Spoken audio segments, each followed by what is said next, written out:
All right, everybody. We are jumping in a little early here, and before the game, we're going to get a little bit of pre-match hype tonight. Storm Division. Team name is changing versus FWC Esports, and we are going to start things off with McNulty, the captain for FWC. McNulty, welcome, and even before we get going, this is awesome. My OG senpai Ripper is here. Rip, dude, thank you. Hey, We're, ta- awesome to be here. Thanks. we're talking pregame. Ripper, actually the first person that ever casted me here in NGS. Special place. McNulty, how are you tonight? I'm doing great. My whole team and I are super excited for this. We really respect TNC, and I can't wait to play them. Excellent.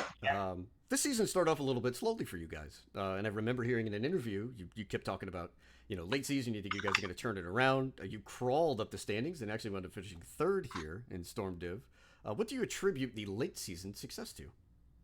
It's a really good question. I think part of it was early season. We just had some scheduling issues where, as far as getting everyone on the same page, like literally having the whole team rather than some subs. So I think some of it was continuity, and some of it was the level of NGS really stepped up. I think last season where we won, the level of the teams overall was a little bit lower, and this season there are just better teams out there. So if we didn't play our best or close to it, we didn't beat the teams. So again, I want to shout out like the whole division as a whole.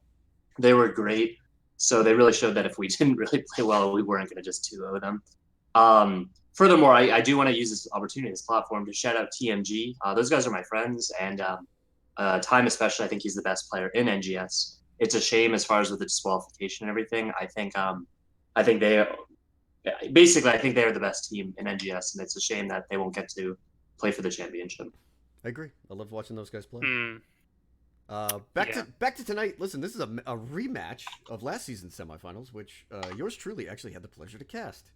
I took a look back at that series, but obviously a lot of changes for TNC. It seems like it is yet another chapter in the rivalry here, though. For sure. You guys didn't play in the regular season. A little bit of scouting. What do you think they've done differently to sort of propel themselves up the rankings here in season number 5? We actually did play them in the regular season. Did you? We beat them. Yeah, we beat them 2-0. Yeah, like 3 weeks ago, I think. 2 weeks ago. Oh, it didn't show in the anywhere I looked. I couldn't find Stats. Okay. No, it's all good. I think they have gotten better and better. I'm gonna shout out Metball. I don't know if actually he's still here, if he's doing his own thing, but he's an outstanding player. He along with Time would be like my clear MVPs of all of NGS. It really shows like he's been the mainstay. He's been the driving force for that team, and they go so far as he takes them. You know what I'm saying? Right on. Ripper, anything for you, good sir? that. No, basically just looking forward to this series, and of course just a quick probably comment on that it's going to be a best of 5. Any how that came about? Semi-finals, BO5, unusual. Yeah, no, I mean, Madball and I had talked about this. I feel like these are, at the Storm level, the team quality is pretty high. You have some really well performing LATAM teams. You have some pretty well performing HSC Open teams. You expect best of 5s for semifinals at a minimum. So we're thrilled that the mod signed on. You guys are up for it. Obviously, the teams are up for it. So hopefully, the spectators, people watching, are going to get a good show. Because I do earnestly believe like the level of play is pretty reasonable. So I'm super thrilled that it's a best of 5. There's a little less luck in terms of winning a best of 5. Best of 3, Yeah, you can you kind gotta of go get the luck. distance, right? Yeah, Best of exactly. 5, So really prove that like you're the better squad. yeah, exactly. And like again, I like TNC. I like those guys. So whichever team wins doesn't mean it's necessarily the better team, but I think that given it's a best of 5, it's very likely that it is. Yeah, So I mean, it'll be like the best team wins. who shows up with the most consistency and plays their game the best tonight? You got it. Yeah, you got it exactly. Totally. All right, McNulty, thank you. Good luck, Cap. We'll see you in a little bit on the inside. All right, cool. Thanks again for casting, by the way, guys, and Oh, cheers. hopefully, I'll be doing the winners there. Hey. Oh, we'll see. All right, I'll check in with my team. See All you right, guys. up next, the man, the myth, the Metball. Hey, what's up? What is going on? We've got Metball in here. Let's just make sure. And listen, I'm gonna let you start this off. Take it away, man. You've been bugging me. Alright. You've been picking at me. Let's do this. So we've been hyping this moment up, an announcement, per se, for a while now, and a lot of people have been following us from when we first joined NGS last season, kind of the underdogs, and made our way to, and more or less the same kind of match we are today, semifinals versus FWC, and we came a long way from there, and I've been once again hyping up this announcement for a while. It's really important to us, so let's get right to it. So the special announcement is in regards to the future of our team. As of today, we will be joining, Broken Alliance, also known as BxA Gaming. If you don't know, Broken Alliance is an amazing organization that is currently very prominent in the fighting game scene and will now be expanding into HOTS. And I am extremely happy to be announcing our future partnership and cannot wait to go with them as an organization. All right, so man. it's out there. That's so cool. Hey. Congrats. Thank you. The one thing that's been really awesome to see, actually, and listen, this goes for a lot of teams in NGS, is all these, little orgs and these sponsors that, we've been able to get to know. Like, there are sponsors, I think, in just about every single division that we have. And again, congratulations for GNC, thank you. man. Okay, new lineup, new season. Last year, that was a tough loss that came all the way down to a game 3 in a very close match on Towers of Doom. I'm sure that's been in the back of your head, but I mean, listen, everything's been building towards this run here in the NGS playoffs. How do you feel going into this? What sort of adjustments do you feel like you've got to make this year as compared to last year going up against FWC? Yeah, so big changes from last semifinals. We pretty much have a whole new roster, a new style of play, overall new mentality, and I think we've been growing as a team pretty well together. We have more changes coming to the future in terms of how we're going to be structuring things, the play style, what we're kind of doing, and we're kind of adjusting to the meta as a whole. So we're kind of excited to see where this comes in the play and how everything comes together. All right, Rip. Mostly looking forward to the series. I'm just always curious in the playoffs. I've seen teams really mix things up from their, standard season run. I pull up stats at the Storm, and sometimes it's all a wash. Sometimes it holds true. So I'm mostly just curious to see, what you guys pull off here in this best of 5. Yeah. Pull out of your bag of tricks, I hope we can give a good game. All right, man. Absolutely. Good luck, and we'll see you inside in the Nexus, if you will. Cheers, brother. Okay. See you guys soon. All right, so let's shift ourselves down on here. We'll get everything going. Very cool, man. Like I said, I really think it's awesome that everybody gets these sponsorships and these opportunities to advance themselves both as players and as a team, man. Yeah, it's really neat. New work. Like you said, they're prominent in the fighting scene. I don't know the fighting scene, but expanding the HOTS.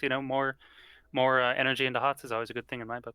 And it's all about the grind, man. Listen, a lot of these teams, it takes a little while just to get that first little sponsor, and then before you know it, they're doing really well in the HCC Open.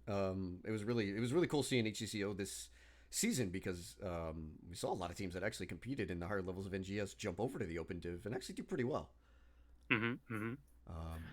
Okay, but on to tonight. We're in the semifinals. As you can see from the bracket that is up right now, Chicken Nuggets has advanced to the finals via the old forfeit rule. So we've got the number 2 and the number 3 seeds.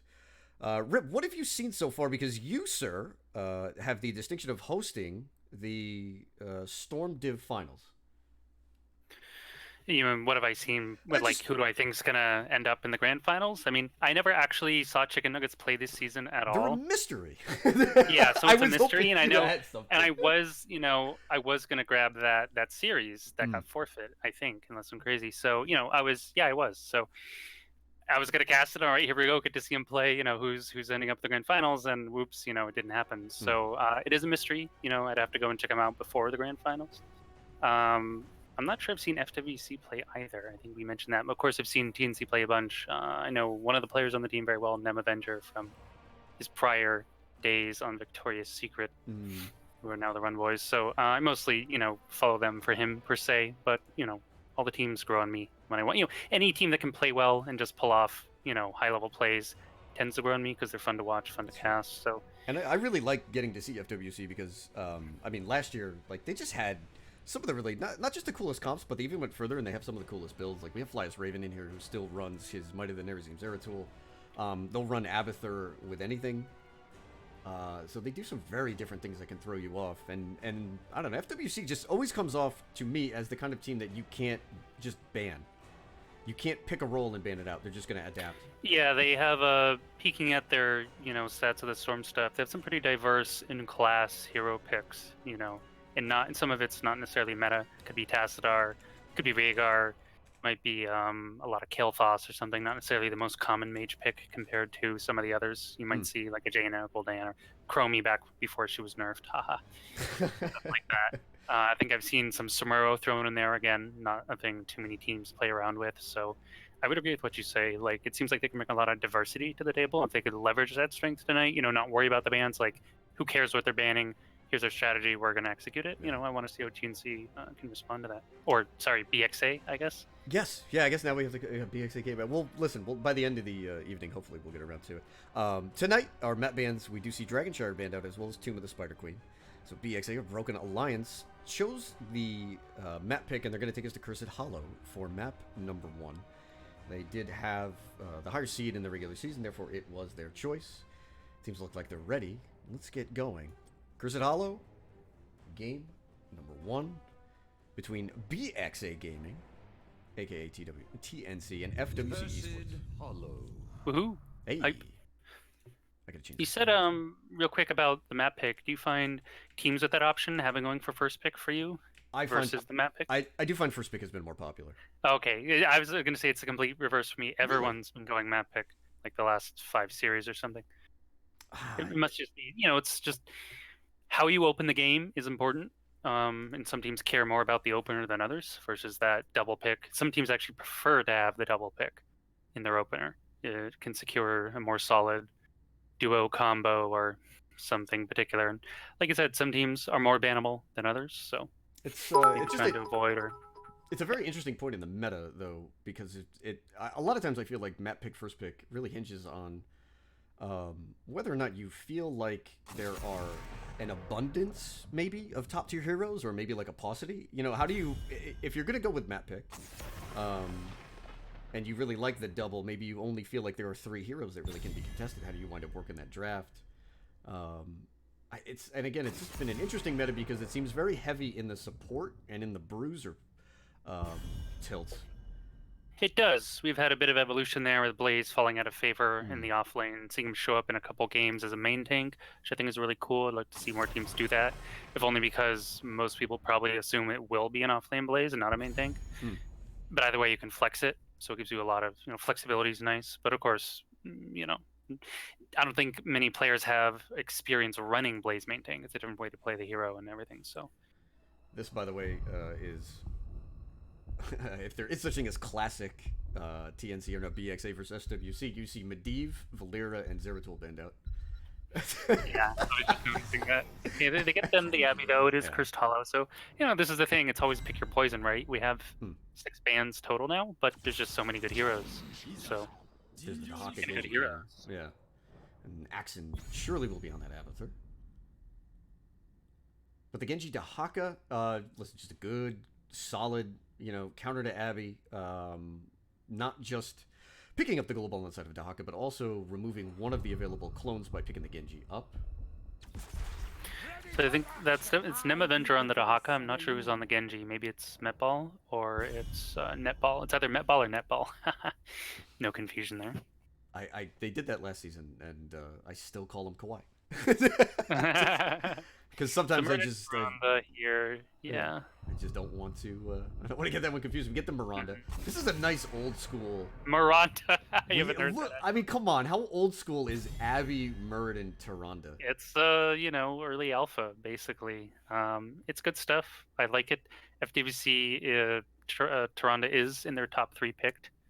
So is Abathur, conversely, for Axon and Redder, respectively. So. Muradin also top pick for McNulty, so they're getting a lot of comfort picks here. Just curious what they're going to follow this up with, mostly. Is there an Abathur hat target of some kind? But does this combo with the Tyrande and her damage amp and stun combo?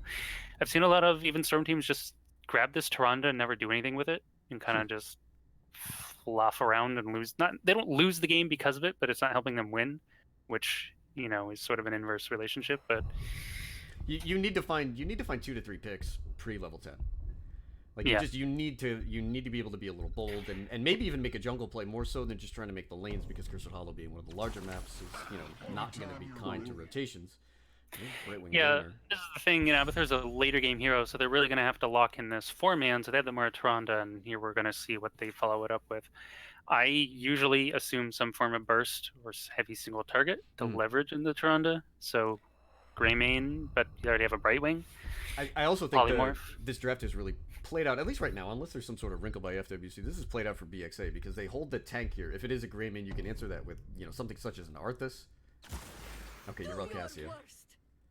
Okay, I don't mind this because Muradin and Yrel are both really strong hat targets in the front line to just sit there and be more of a wall than they already are, and crank out the damage, and you get that level 13 heal talent. What's the clone here? Is there any chance that is a Tyrande clone? Here's the Arthas. Cassia's But probably the clone for is just it? damage spam, but But do you Or they get? just I'm just farm curious. I'm curious because with Tyrande you will get the Hunter's Mark, and with Cassia you don't get access to, say, the level 1 talent. I'm just like I said, I haven't played too much with Cassia Abby. It's a little bit of a slower sort of style. I think because you have to sort of pick your spot. But I don't know, just curious. Yeah. I haven't seen it too much either. I'm not sure this 4-man can actually get picks, honestly, unless BxA really steps out of position, because their team's insanely mobile, right? Dahaka, Genji, Brightwing, Rainer. Okay, Arthas isn't mobile, but Brightwing can speed him up with some pixie dust. And the cleanse is at level 1, so Yeah. Brightwing does have it base now, so you don't have to wait for level 7. I just think you would have to be so absolutely perfect with your lockdown to really stop anybody from finding those spots in between. So I'm curious. I'm a little concerned for FWC, even though Abby's a late game hero and Cassia scales pretty well.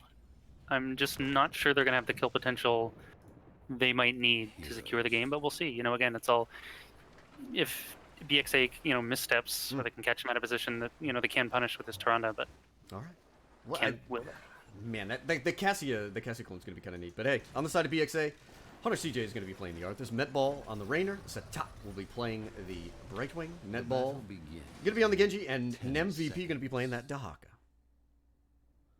And over on the side of FWC Esports, it's Axon on the Avatar, Flyest Raven on the Yrel, and on the Tyrande, it is Retor and Kroven on the Cassia, and McNulty on his signature Candy King Meriden. He's a fantastic Meriden, by the way. There's a number of maps where I see him prioritize that very high in this series if we go to that number of games. We do have a Q Quest Cassia. I'm actually a fan of this, personally. I like their lightning build, and I think they need it here. I mentioned kill potential earlier. I feel like they really drafted to stall Yrel, Muradin, Abathur, and with that sort of stall tactic in your draft, the Q build Cassia makes more sense, because you just sit there spitting out lightning damage, which scales really hard. FWC looking for a little bit of chip damage on bottom with the walls there. All the chip damage that they can pick up will help them, especially post 7 when Abathur will pick up the Mule, certainly. We have Dahaka up in the top lane, Brightwing just hanging out in mid. It's a 1-1-3, and now Yrel looking to make an appearance on bottom, maybe. Yeah, I'm curious to see if Nem on the Dahaka can punish Abathur later on Axon if he ever, steps out. Not quote-unquote out of position, but of course, map shifts, Abathur tries to move out, soak some lanes, but then Dahaka has the global. Technically, you have 2 globals with the Brightwing as well, so I'm going to see how limited or not this Abathur will be as the end of the zone. McNulty already used Warp Toss. He's got a long way to go. There should be a good amount of damage here. Ooh. Rainer was really too low on Metball, I think, to commit to that. I feel like if he was healthier, they may have pressed up even to the gate, because I think they kill. But is it worth? Is it really worth chasing under towers to get a kill this level? Probably not. Especially into an Abathur comp, those tiny incremental advantages that you pick up pre-10 just turn into like a level and a half lead with one mistake in the later game. But neither team, by the way, has a lot of murking capability. That's why we may be seeing this invade. Yep. Here's the Brightwing. Here's the Dahaka. There goes Cassia. Bada bing, bada boom. Nice steal. Bold move by FWC into 2 globals, and Netball there on the Genji was just hanging out on the eye for a long period of time. If McNulty got tongue grabbed there by Nem, I mean, pretty positive guys. I'm surprised they kept doing the camp after the Vision went the way of BxA. Yeah. Like they should have immediately build. Like that means They, probably invade. with a Cassia to run, it's kind of odd. It's actually safer for them to go grab the Knights in the mid lane rather than trying to work on siege camp just because of that lane that sits there. And now you see Tyrande and Cassia are stuck already, having to pick up those Giants. Meanwhile, we've got a 3v1. Nice Raven. Yeah, he's cool. You can kind of see this pressure though that FWC is under, but they drafted this, so I hope they have a plan. I'm not sure the plan can come to fruition until much later. Oh well, speaking of bottom, no, she's fine. Yeah. I don't necessarily like it when teams draft late game, then not necessarily kill potential. I feel like it's a bit wonky, but we'll figure out here over this fight. They're really honing in on the Brightwing. The Lunar Flare misses, but that's alright. So that's Brightwing down, but Netball comes in and trades off with the Cassia. 1-for-1 thus far, and then shows up. Raven is next.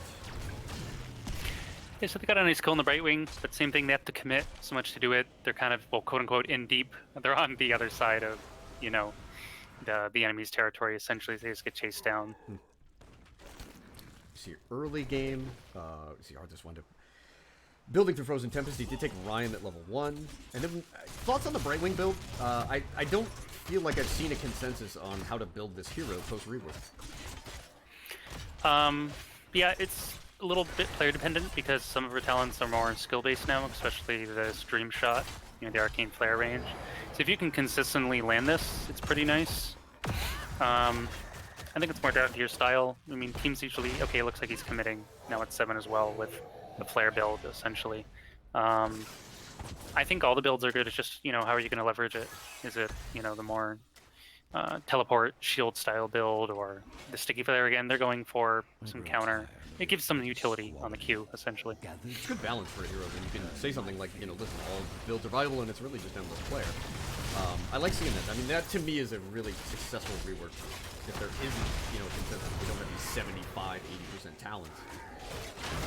Yeah, for sure. I've seen some people say, Brightwing's win rate's a little low, but I think the hero's pretty high skill cap, and she takes, if you can leverage her, she's a utility support, a lot like Tyrande, and if you can really leverage her utility, it's going to look really good. If you can't, it's going to look pretty meh.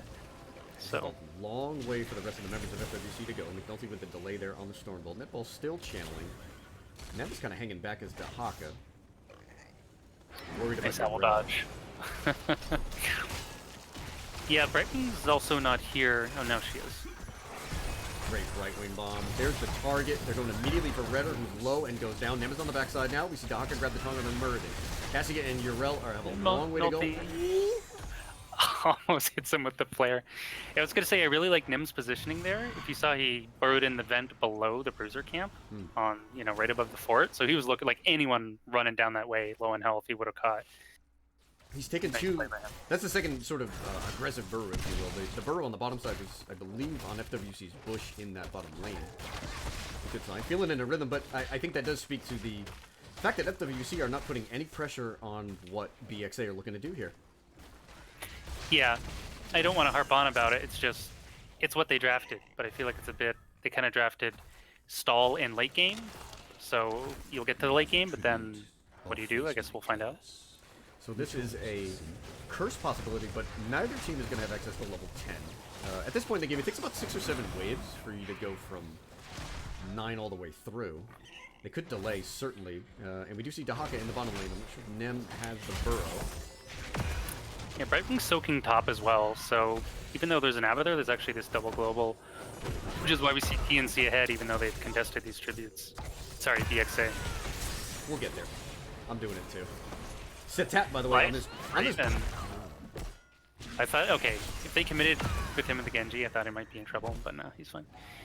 I feel like Setat's just been sitting on the Brightwing, just waiting to get to half health and then turn these fights. Hunter CJ is in trouble. He eats the Stormbolt there. Brightwing will have to teleport in. Arthas is down to a quarter health. Winds up beating the Lunar Flare. Brightwing is in deep now as well. There's the Howling Blast. Level 10 comes online. Hyperion and Army of the Dead. Here comes Arthas looking to run it down. Extract comes through. Raven does not have 10 yet, so he's an easy target. Urel is first. The run has been isolated on the backside. That should be the second kill. Red are looking to find a way out, but Arthas is just going to run it down. That is another one. Netball looking to clean it up. 7-1. You know, I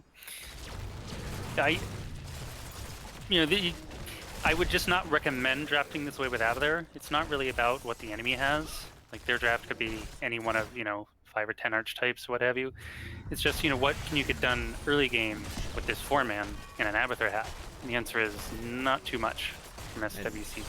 We were wondering what their clone target was going to be, and, listen, Greymane is sort of the standard. Greymane works fantastically on Curse of Hollow, but with BxA not showing tank in draft, and Arthur's going through a buff, and Arthur's getting a lot of play here, actually. He's such a threat that I don't think you can rip Greymane if you don't know what the enemy tank is. I feel like Bright Wing's enough of a deterrent. Poly ruins like single target divers. Murder, yikes. Greymane tends to go in by himself in a sense a lot of the time, like short range dive by himself, in and out, in and out. So he goes in, gets polyed, he's just ruined. This should be a keep wall. They need at least one kill to get a keep. Do you think BxA will pressure hard here with the boss and look to pick up that early top lane advantage?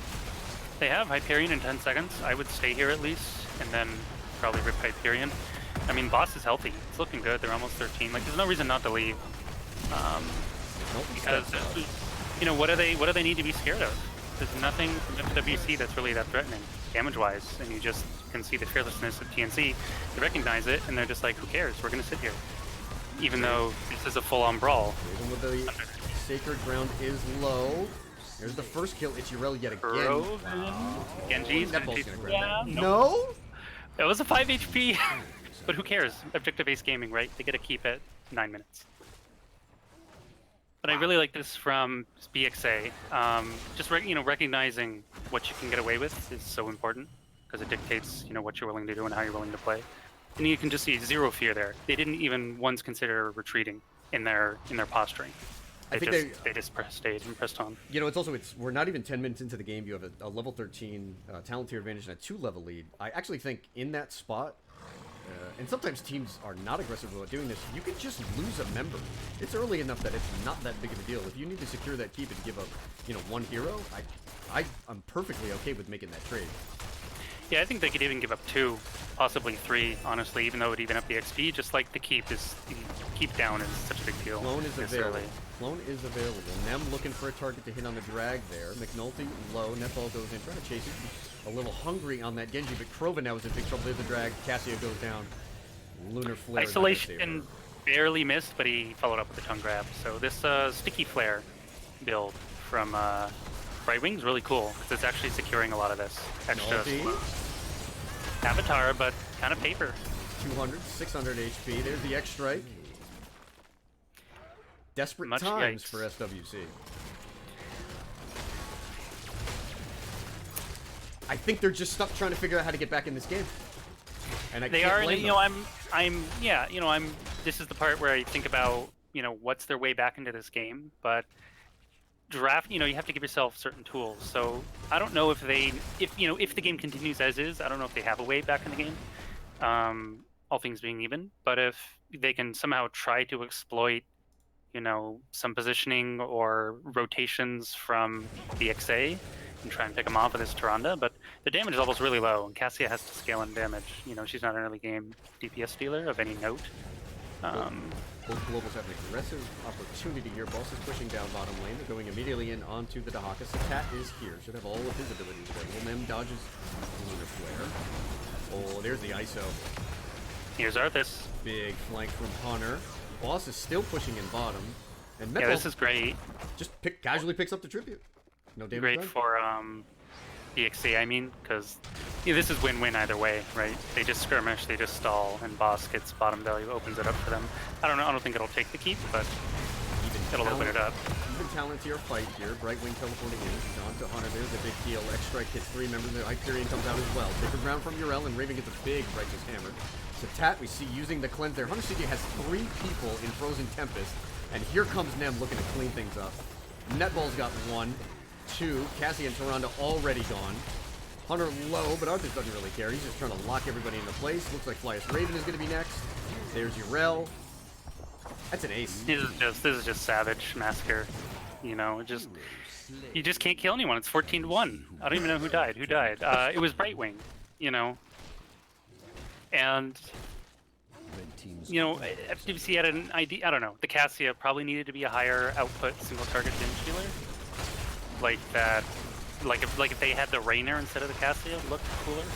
Hey, listen, sometimes you just get beat in a draft. You know what the cool thing is? This is the best of 5. Yeah. So, this Super game, cool. I mean, we might forget about this game right quick.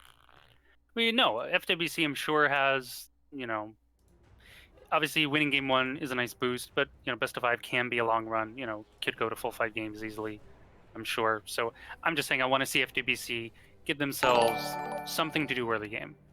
Because they didn't have anything to do early game other than run around and die, unfortunately. So. No, I mean, I just look at this. This is almost a pitch-perfect draft there from BxA. I'm not even sure, you know, you thought maybe, oh, maybe that's a little bit high for a Brightwing. But again, the Arthas is just never under pressure in that situation.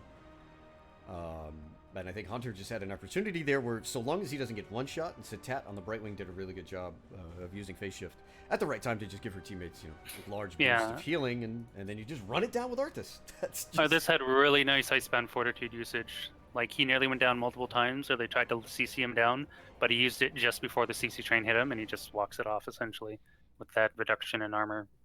Pretty nice. Just doesn't care. Listen, he's a fantastic hero right now. He was stuck as sort of a tweener, and nobody really knew what to do with Arthas for quite a while. And this latest boost, which was really not... It wasn't a very big buff to him. What wound up happening is they gave him, what, maybe like 7-8% of hit points, a little bit of regen, and then a cooldown reduction on Frostmourne. I think that was the totality of the buffs for Arthas. Yeah, they were minor. Those hit point boosts are huge. Yeah, it is on any tank, and Arthas is a somewhat deceptively nuanced hero because he's, I mean, okay, all tanks are positional heavy, but Arthas particularly, because it's, you know, how you decide to stick to people. And since you have no real engage yourself in terms of, you know, like a Diablo or a Garrosh or something, or even a Muradin, you know, you have to basically root people and walk up to them. So comboing with your team is nice. We saw this Brightwing build, Fallen Jet Twitch is commenting on as well. He likes it. You get the silence at 16, which is really, really, really cool. Again, more utility talents. It's a great talent. Silencing people is just, you know, you can, you know, someone running away, like it's a Muradin, you tag him with that silence just as he's about to try and jump or throw a Stormbolt or something. Maybe it finishes him off, all kinds of stuff like that. Very complimentary draft from BxA. Really cool. Arthas is my top 2 or 3 favorite warriors of all time. I know you're a tank player. Okay, thumbs up, dude. I also, dig him too. Favorite / most played, like Diablo, ETC, Arthas. Right on, man. So, I was really happy to see that. Game number 2, McNulty and crew are going to take us to Sky Temple. Ooh.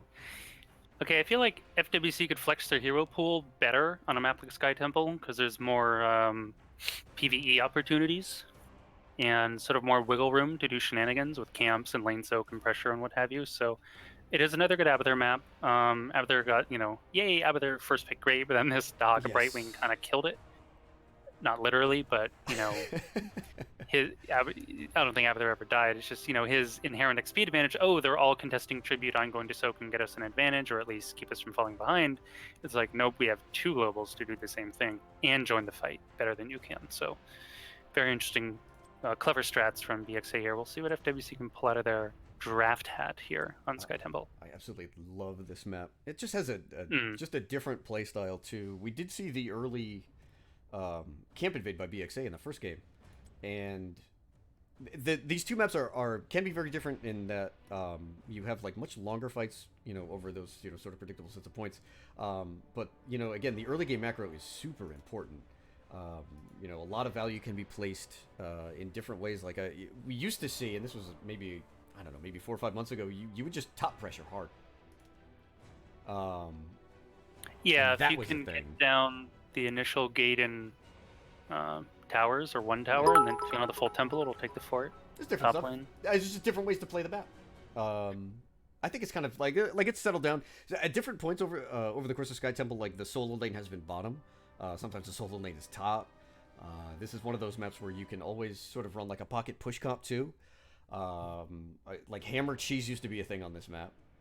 I'm trying to think of some other weird stuff that you used to be able to do I on don't Sky know. Temple. Some of it's been like phased out of the game. My I favorite. mean, a was- lot of it used to be Zagara, Yes. Azmodan, Nazebo, Abathur, all sorts of combos there with just some sort of specialized death ball kind of thing. Of course, the old Abathur cloning Zagara when she could drop her, Oh, I love that. all that. Yeah, I did that so much with a buddy. Like, just yeah, a lot of stuff. So some of these heroes are still really useful in this map, though. If you want to get creative with, like, Zagara can be really strong. Nazebo is pretty wonky in this map, but some teams just like the hero and play well around him, so pick him anyway. Though I don't expect that here, frankly. Some people are even, weird, quote unquote, weird enough to run Sylvanas here for much the same reason, just try and like abuse her trait. And maybe, like a hit and run distract. I don't know. You might even have like some Samuro running around on the other side of the map, drawing pressure, and then you're like, but we have a Sylph here and a Sam there, and you fight one and lose the other, and it's just like, There's a couple of like weird little pocket push-ups. Just like I said, just different ways to play the map. I think you can play this early game, or you actually can play it late game too as well. But I don't know. Hey man, I think FWC are going to learn their lesson from game number 1. Teams are both ready, so we're going to head on in to game number 2 and to the draft. Absolutely. I don't expect these drafts to be that different, but I certainly, those small alterations, and we do expect one, particularly if we do get the early Abathur, we don't expect the clone to get through the secondary ban phase. That would be, one thing here. Yeah, so last time FWC banned Medivh, and was it Diablo? Yes. Pretty sure they play the Diablo, if I'm not mistaken. I mean, I remember seeing Flyest Raven play just a bonkers Medivh in Open Div, like, last year.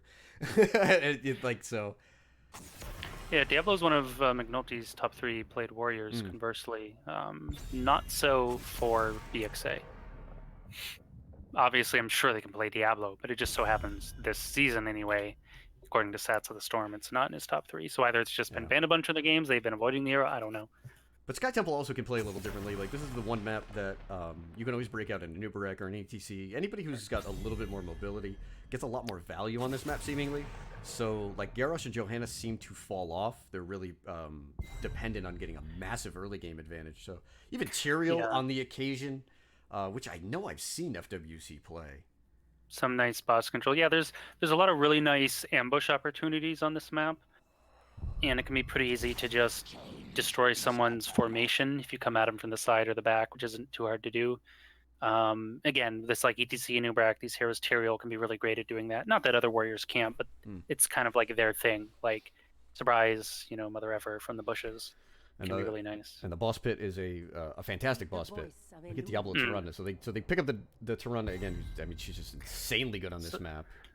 So this is really nice because already we actually have a natural synergy with Diablo. Diablo Tyrande is really, really good, assuming you can execute it. But already, okay, what are they doing with this Tyrande last game? Not too much. Now they have this Diablo. It's nice. Ooh. There's the Garrison, the Tychus, and this is like a press the front. You've got Tychus v Diablo, and if Diablo wants to make any sort of move, there's going to be a Garrus there to sort of intercept. That's a very high Tychus. But I guess you would expect certainly a lot of hit points coming through. You've got Diablo. Do you worry about Malthael here? I'm just looking at this draft right now. Malthael for FWC. Right. Not really. Okay. Because Garrosh can handle people pretty easily if he just sets up for the team and they follow up. Tychus is already pretty solid follow up. They're going to layer on another hero, could even be like a Li Ming. Li Ming's banned, never mind, sorry. But I expect some sort of, burst / other sustain off this Tychus for the minigun finishers. This Garrosh Tychus is mainly a counter to Diablo, specifically, but it can also handle any other dive follow-up, which they may layer on to Diablo. Not necessarily handle, but, it gives them a chance to do something. Ooh. Very cool. I like this way better from FWC already. We talked about their lack of damage. Well, now they have a Tyrande Phoenix Kale. That is damage for days. That is going to hurt. And they, last season, in the semifinal, they broke out the kill toss actually on this map, here on Sky Temple, where they picked up a win. Ooh. Nice. I'm actually very interested to see if the series follows that same pattern, because we had a best of 3 last season in the semifinals. And the early games, they just traded stomps. I mean, games that were just over instantly, it felt like. It's just a lot of back and forth. And we do get the Maiev and the Deckard. I like the Deckard. I'm actually really concerned about Maiev. That's aggressive. That's very aggressive into... Well, yeah, it's very aggressive into a Kill Phoenix who have Yeah. huge AoE control and punish, and Phoenix has mobility and Kill is some form of, self-protection with Gravity Lapse and presumably Mana Addict, Shield, and stuff like that. And there's a They keep the Medivh, Medivh anyway. Wow. more protection. I almost feel like this Maiev was maybe a deny pick, like you don't want Diablo Maiev in the enemy team, which would be admittedly scary. You don't want that, like that's another high synergy with Diablo combo, Maiev Diablo. And of course, Kel'Thas, Phoenix, great with Warden's Cage, stuff like that. But it could work. How do you think FWC sets up here? Did they put Phoenix top lane, Phoenix bot lane? Is Medivh? Where's Medivh working the rotations? Depends. I haven't seen them play the Medivh, so I'm not sure how they use the hero. Like, where do they lean on? Is it a lot of solo hijinks? Is it a lot of group hijinks with the Medivh? I'm not sure how they run it. Phoenix should definitely be solo in one of the lanes, of course. Because Diablo, Kill, Tyrande can run in like some sort of hit squad / rotation. Even Diablo Tyrande can run around alone and try and cause a bit of havoc if they want, but they will need to keep an eye on things. But of course, they have the Owl Vision and Medivh. They should be able to spot wherever, is there some Garrosh waiting in the bushes in your rotation or Maiev? They should be able to spot this out and avoid it, or pick the fight if they want. This is going to be really interesting to see. We saw Nem Avenger make a lot of aggressive burrows, like deep behind the backlines, and you can see that this comp is sort of built to probably do the same thing. You have a Maiev as well. You want to try to pinch everybody in and maybe sort of force the issue by putting Dahaka on the back line. But I agree with you. This is very risky all in into Kel'Thas and Medivh. This is woo boy. Medivh and the Phoenix, Salvo and his Plasma Cutter and splash damage on whatever his other fire called is, or cannon, something like that. Let's see if BxA can do it. For BxA Gaming, map number 2 here on Sky Temple. NVP going to be playing that Dahaka yet again. Satat moves over another Kane. Netball will be playing the Tychus. Netball on the Maiev, and Hunter CJ on the Garrosh. And it's FWC here in round 2. It's Axon on the Phoenix, McNulty on Diablo, Rhetorican on the Tyrande. Kel'Thas I didn't catch. That was Krovan, right? And Medivh is, of course, Flyest Raven. Ha, ha, ha. And he's a flying Raven right now. How poetic. He's also a hell of a Medivh. Like, this is going to be cool. What you just said a moment ago about the Dahaka, I think is absolutely key for BxA to favorably win these engages. They need Dahaka disrupting the backline, or I think they're just going to get shredded. Because if in this setup, even if you throw a target with Garrosh, because you don't have the silence that you had from Brightwing, if Medivh keeps that target alive, they're just going to get run over. The Kel'Thas and the Diablo putting pressure on the front line, with that AoE damage, and again, Medivh just to back everything up. They have very precise. I think it's really interesting because that can go both ways, right? They can throw down the portal to save the target and walk it out, or they can throw down the portal and join the target and just okay, let's fight, let's go. And just zoom in on top of the team, on top of BxA. So, but again, running into a Garrosh with Warlord's Challenge later is, could be pretty hard, or maybe right into a Warden's Cage again. BxA have some tools, but, all-in comps are just that, right? When you play them really well and execute them, get exactly what you're looking for, they look really strong. But if you can't get what you're looking for, you'll probably start to struggle, you'll probably start to fall behind. I think the wave clear advantage is also fairly a lot higher on FWC side this game, with this Kill Phoenix specifically, but we'll see. Yeah, they just look at waves and they go away. It will take a little while for them to get kind of stacked up. We do see Axon and Nem there in the top lane just trading off. Fairly simple rotations. This is kind of how Sky Temple has been played recently. You do put your off-laner up top. There are some situations where you can kind of invert that a little bit and go for some sort of risky, very early game top lane pressure, but neither team moving into that. We do see the 3v3 in the bottom. Yeah, I've seen sometimes, they start top and then they intentionally shift the whole lanes all the way bottom and do all this, whatever you want to call it. Portal a little off there from Medivh. But Maya felt like giving him a hand. So, listen, no shade. These teams like each other a lot, clearly. They do. Why not help out a friend? Early, 22 minutes into the game. You know, they'll just like, we'll wait on that first blood. I actually really like how well Nem Avenger's doing against Axton top against his Phoenix though. He's really keeping his shield down, keeping the pressure on him, forcing him to warp out. I don't think this Dahaka makes it to game 3. This is the second first pick Dahaka that we've seen, and Nem's really good on it. Yeah, I think he's my MVP for game 1 in a sense. I mean, okay, how hard is it to just sit in the off lane and for a win? But like, you know, McNulty. I don't know. It takes some good decision making. So the Medivh's over the camp here. They do see. He's got the portal proc. You can see the ping there. Yeah, are they going for it? Okay, they don't go for it. I'm almost disappointed they didn't go for it, considering they committed their entire team to sit there. If there's no Dahaka, 100% they do it. Because there's no way that Phoenix makes it down for the rest of that fight by the time Dahaka really gets through with it. But both teams listen, even in XP, you know, much safer, much, I guess you could say, simpler game. Not too much shenanigans on the side of Medivh and Flyas Raven, but we do get the start of the first objective phase and more top push on the side of BxA game. Yeah, I like this. They have the camp. Also of note, Tychus went in the rhythm instead of the bigger they are. I think it's the right choice, considering their team lineup. Considering the Maiev specifically. No real, just straight finisher for the bigger they are style gameplay from the Tychus. And burrowing bottom. I'm surprised that FWC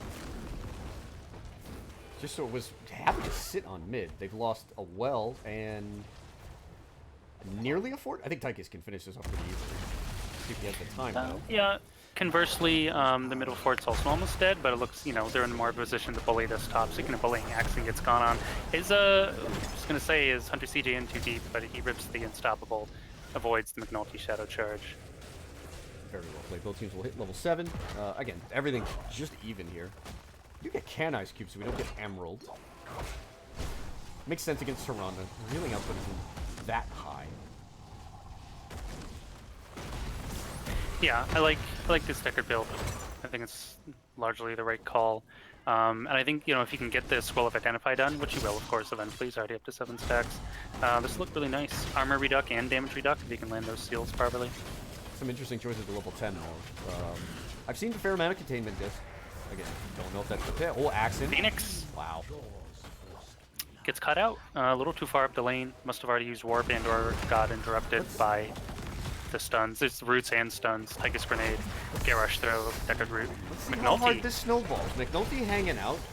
There's the Lunar Flare. Really good disengage from Red Orb. But Nemesis showed up. McNulty low. Doesn't have the devastating charge. So he cannot get away from Dahaka. Here's the root. It's looking for another throw on Hunter. Yeah, there it is. The Feast on Fear from Diablo really kept him alive there. Really nice overpower as well.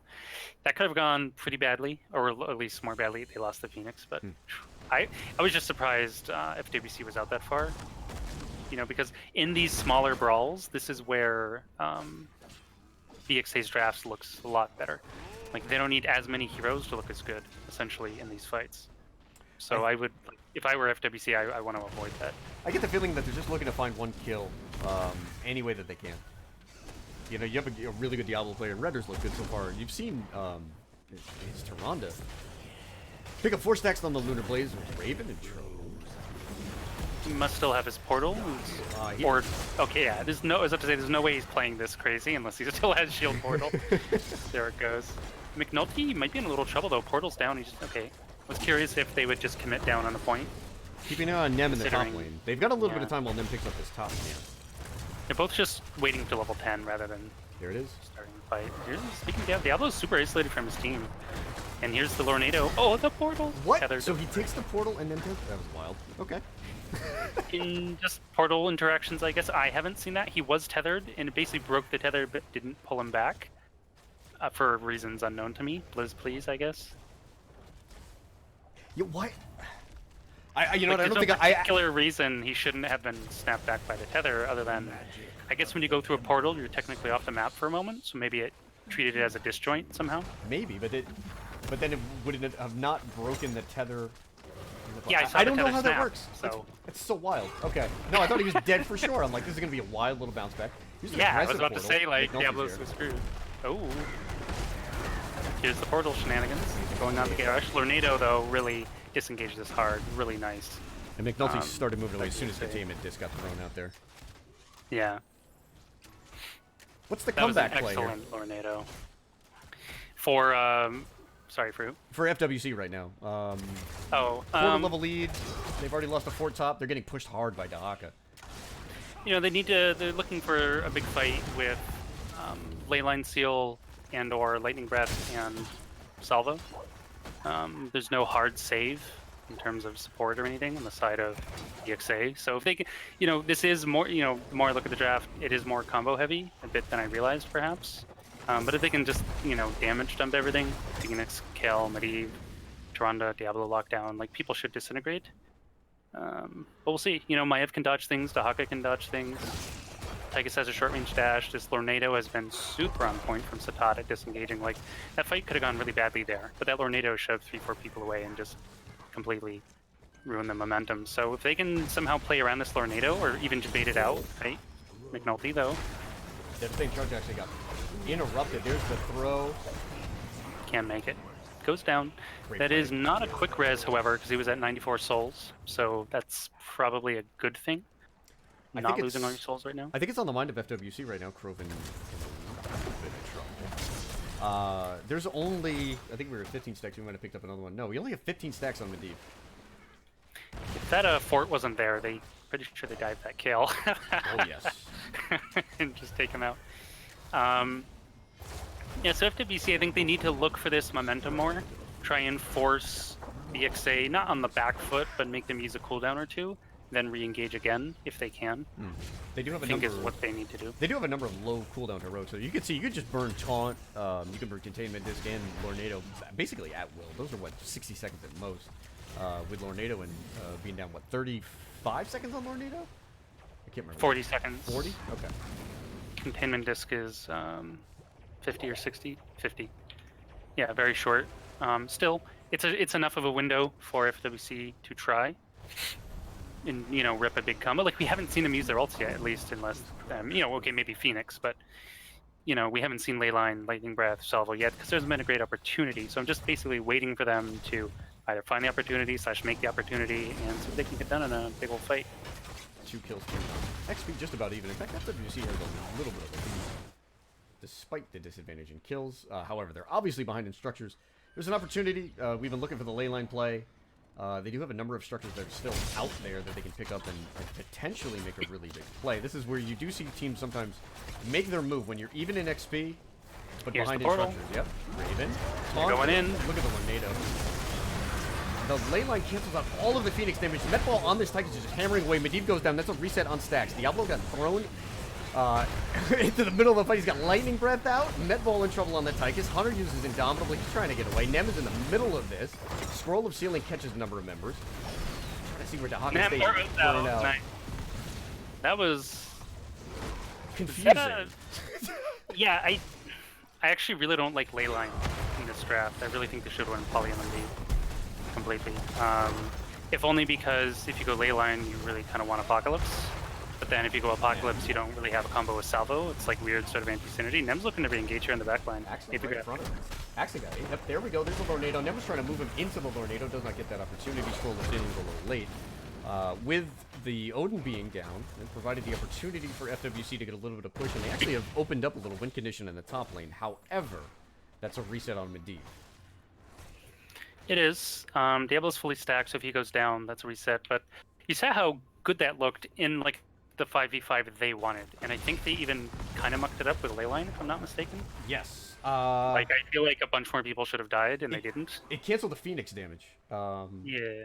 And just probably some other general AoE from either him or Kale. I think that might have been a little bit of panic on the side of Raven. I mean, he went down instantly. I think he just wanted to hit the button and just see if he could make a play. But you can't But his kind of- teammates were already making the play. Yeah. You can. It's just unfortunate when like Leyline's really an afterthought here. No Medivh. He's got a long way to go. Hunter gets the flip. This is a full stack Diablo. We see Ancient Blessings come out, and that gets rid of Diablo. The Purification Salvo comes through, but the damage isn't there. Netball up at the front, trying to push on the Krovan. Hunter looking for Kale Top. Another portal comes out. There's the taunt. Tyranda's stuck in it. She actually gets ISO'd.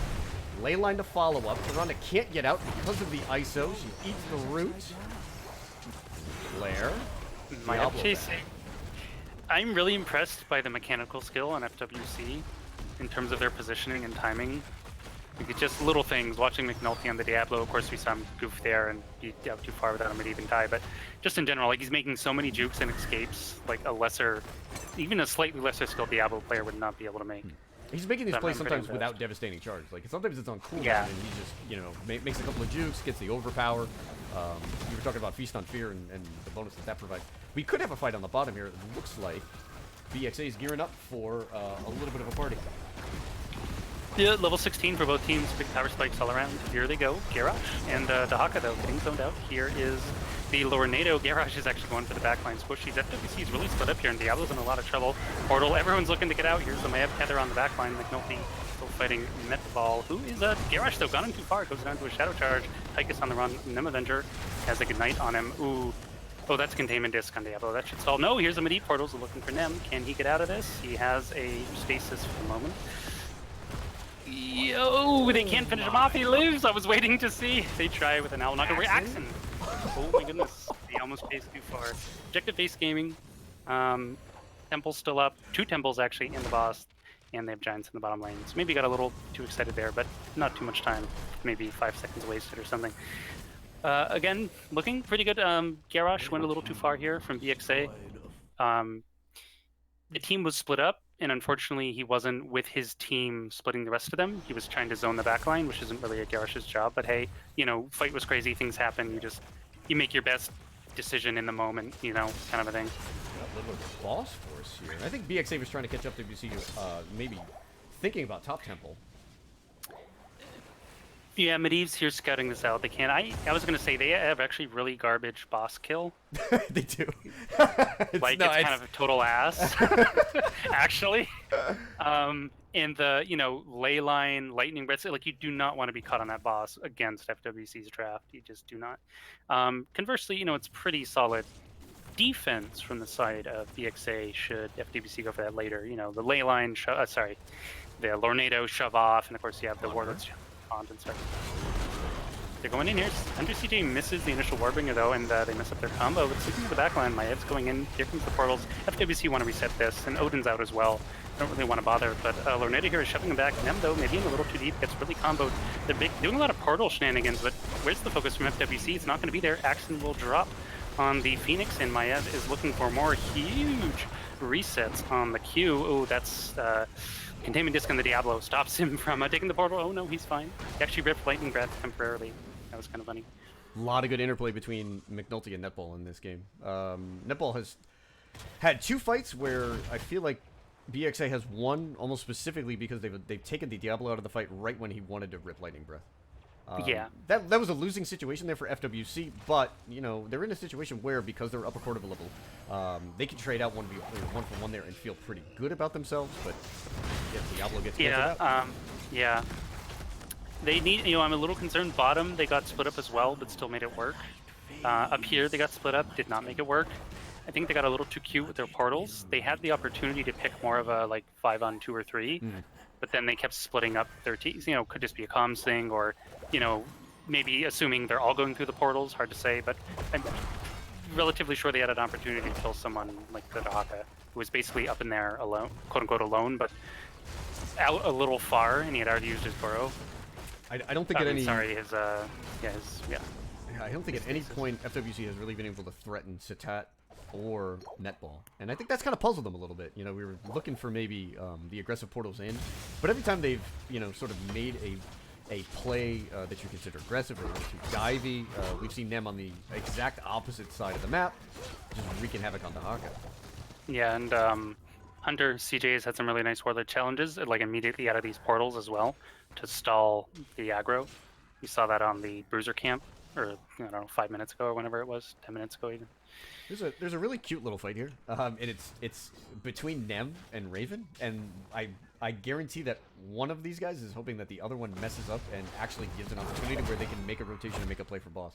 Because Raven is just guarding that boss, and BxA has just been threatening it, and I think they're hoping to find maybe 2 people top, and maybe they can make a move. But like I said, Raven will not let them go. No, there's just, like I said earlier, there's no way BxA wants to pick that fight first. They want to catch him off guard, but 20 is here imminently for FWC, so they need to make something happen here. If they can't decisively leverage this level 20, I might be concerned for them, depending. Like, they just need to focus, right? That top fight, I'm pretty sure, like, they had that top fight. It was theirs to lose, and they did lose it by dropping a player on the Phoenix. So if they can just, like, they should be winning these 5v5s. Yeah, but they're in a position now where the lack of boss control on the side of BxA means that FWC right now, they have no worries about this boss being taken while they're on the temple, and this could wind up being a keep. I don't think there's enough shots there to go through all of mid, though. Here it is. There's a boss rotation. Yeah. So they do owl it, though, so they know it's here. Oh, of course, Medivh's here, too. I didn't notice. Level 20s, though. We have the Lord of Terror, Flamethrower. Medivh cheats. Interesting. Shooting Star, also very interesting Tyrande to pick.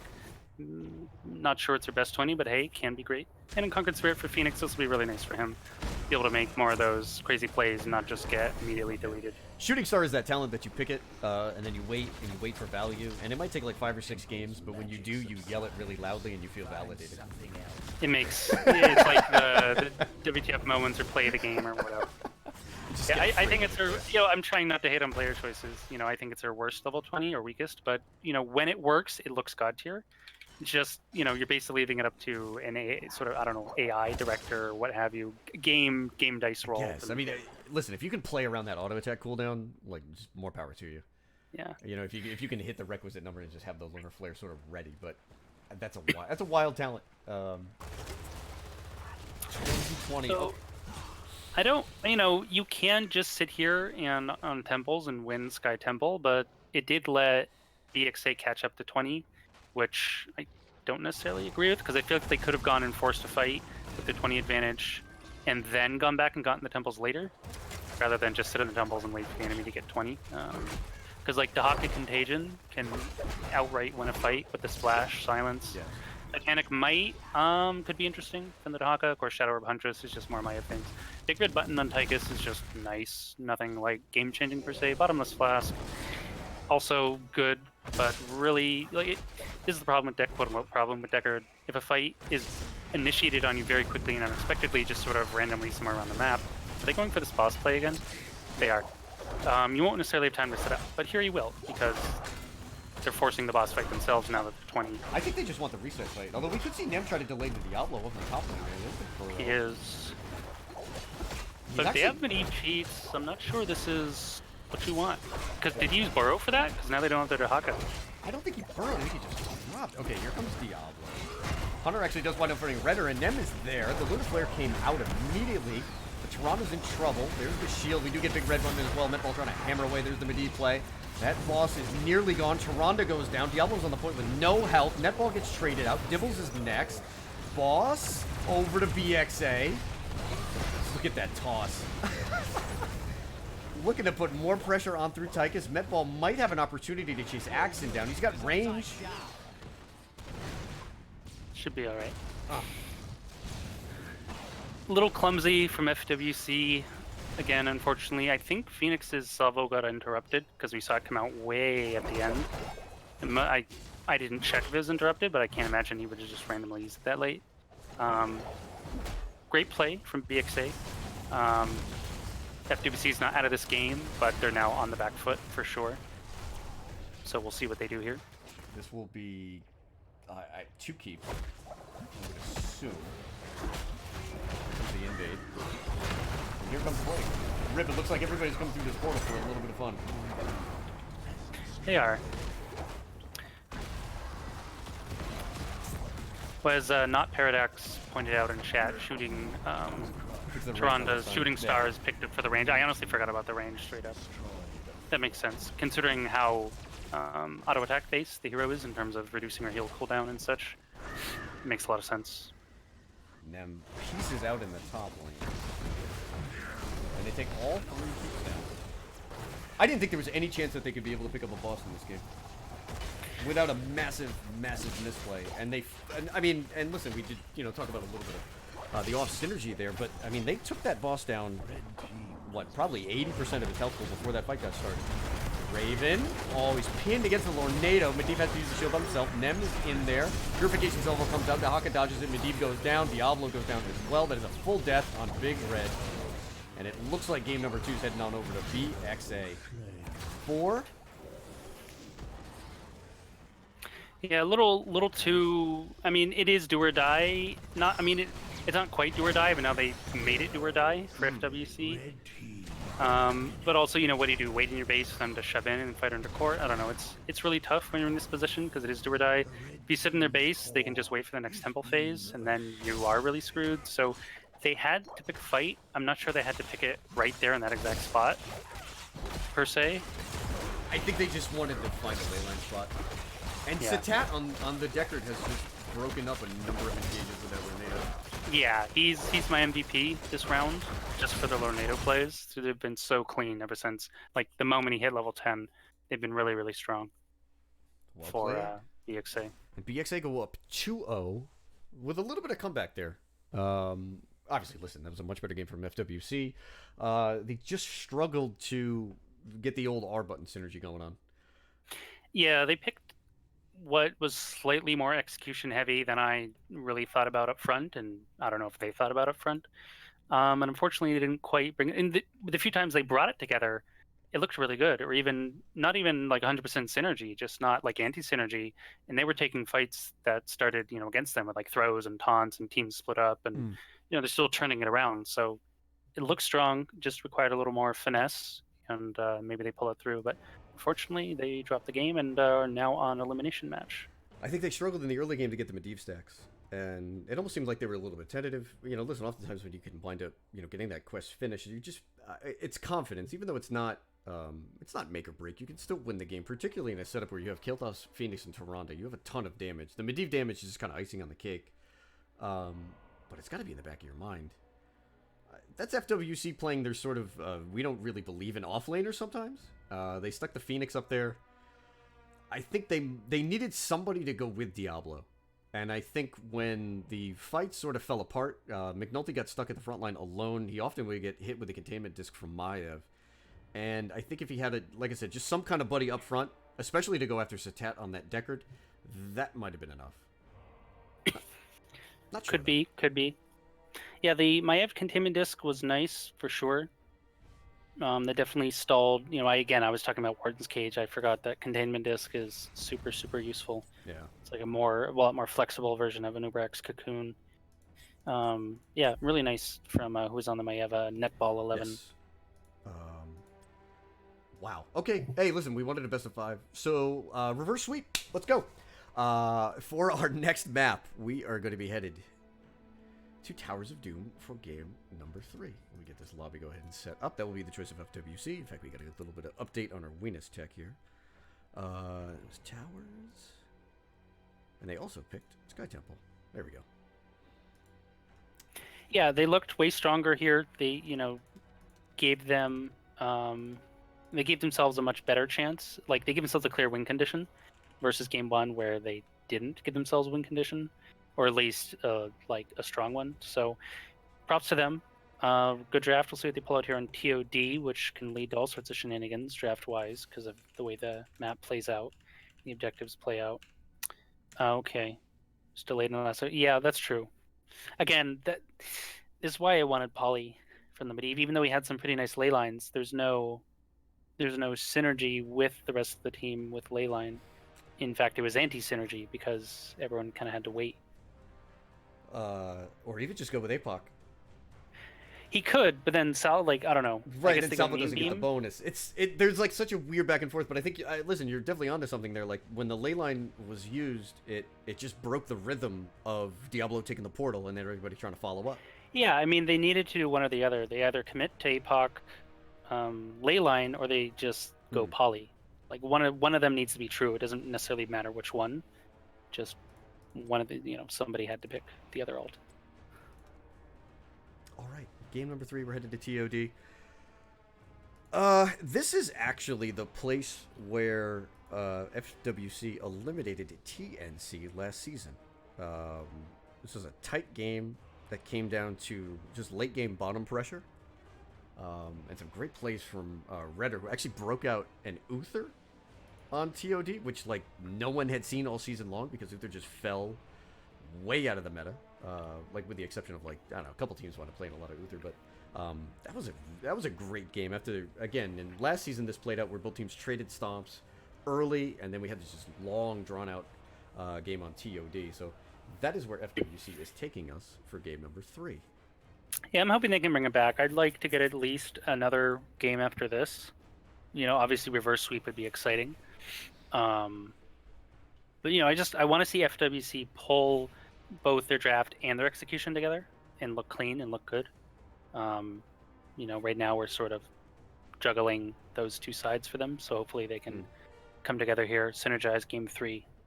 They've played 2. I kind of want to call them FWC drafts, right? You know, they had the Avatar draft. They also had, you know, the Phoenix and the Offlink, which they used a lot last season. Do you feel like they just need to step back maybe and just play something a little bit more simpler and a little bit more meta, or is it purely execution right now for them? Game 2 was execution. Like, that game, they shouldn't have won it based on draft, but they had the stronger 5v5. Yeah. When they just played it properly. Like, pretty straightforward. Okay, some of this was dependent on Lornado interrupts and containment disc interrupts from Maev and Deckard, to be sure. But, you know, there's ways to play around that and wait. So just a little too eager to press buttons, perhaps. But, you know, I'm a big fan of giving yourselves an easier to execute win condition, because then there's less chance to make these mistakes in these high, you know, this is a high stakes game, right? It's the elimination match. So I'm not sure what kind of team they are. Certain teams would go, yeah, let's just draft something more 1-2-3 that you can't really mess up no matter what you do. Mm-hmm. And other teams might be like, no, like, we got this. We're just going to do it again, shake off whatever nerves or mistakes we made, and, you know, we'll play it clean this time. So I'm not sure what kind of team they are, you know, mindset wise. I do think they need to immediately take away the Dahaka. If they don't first pick it, I would have assumed it was in the ban. I think Nem has just had a field day playing. Yeah, he was my MVP game 1. Game 2, he crushed that. He just looks too good on the hero, and no real weakness at all. Very comfortable. Yeah, super comfortable, and just so high impact from the Dahaka. Yeah. When you're he's beating Phoenix in the offlane. Like, well, that's what surprised me. I don't think that should happen. So I'm not, you know, I don't think he loses the Phoenix, but I feel like Phoenix was getting more pressured than he should have been. Yes. Like, you commented very early, he was almost always out of shield in the early game. But listen, we highlight that, and then chat was calling it out. So Tat was fantastic on that Deckard Kane in game number 2. I echo your sentiments 100%. He was definitely the MVP. All right, teams are ready. We're headed to game number 3. This is Towers of Doom. The choice of FWC. They need to keep this series alive. This is a team that has had unparalleled success as a unit here in NGS. And they climbed their way back up the standings. They finished actually 3rd when early in the season they were sitting in like the 6th, 7th spot. When they were in this spot last season, they did defeat TNC in the semifinals. I think they definitely still have a couple of games in them, but BxA has just looked cleaner.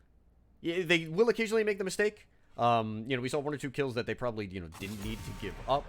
But even when they, were just really, given a kill up here or there, I think we saw Hunter CJ go down on the Garrus once or twice. Like, they're always finding an extra kill to make up for it, and they're just never getting wiped. Yeah, that's really nice. They aren't giving up. They know when to just bail and be like, all right, you're dead. See you on the respawn. For sure. Yeah, looking fire. Game 1 was basically flawless. Game 2 had just a few minor errors from them. So game 3, if they've already played 2 games that well, I expect them to just bring it as much, if not even more, considering, they smell blood in the water, right? This game wins them the grand final spot versus Chicken Nuggets, who some might say is, a weaker opponent even than FWC. Not necessarily, though. We'll see. You never know. I'm interested. Hey, man, you never know. Like, sometimes in the finals we got some crazy stuff happening. There it is. They let it through.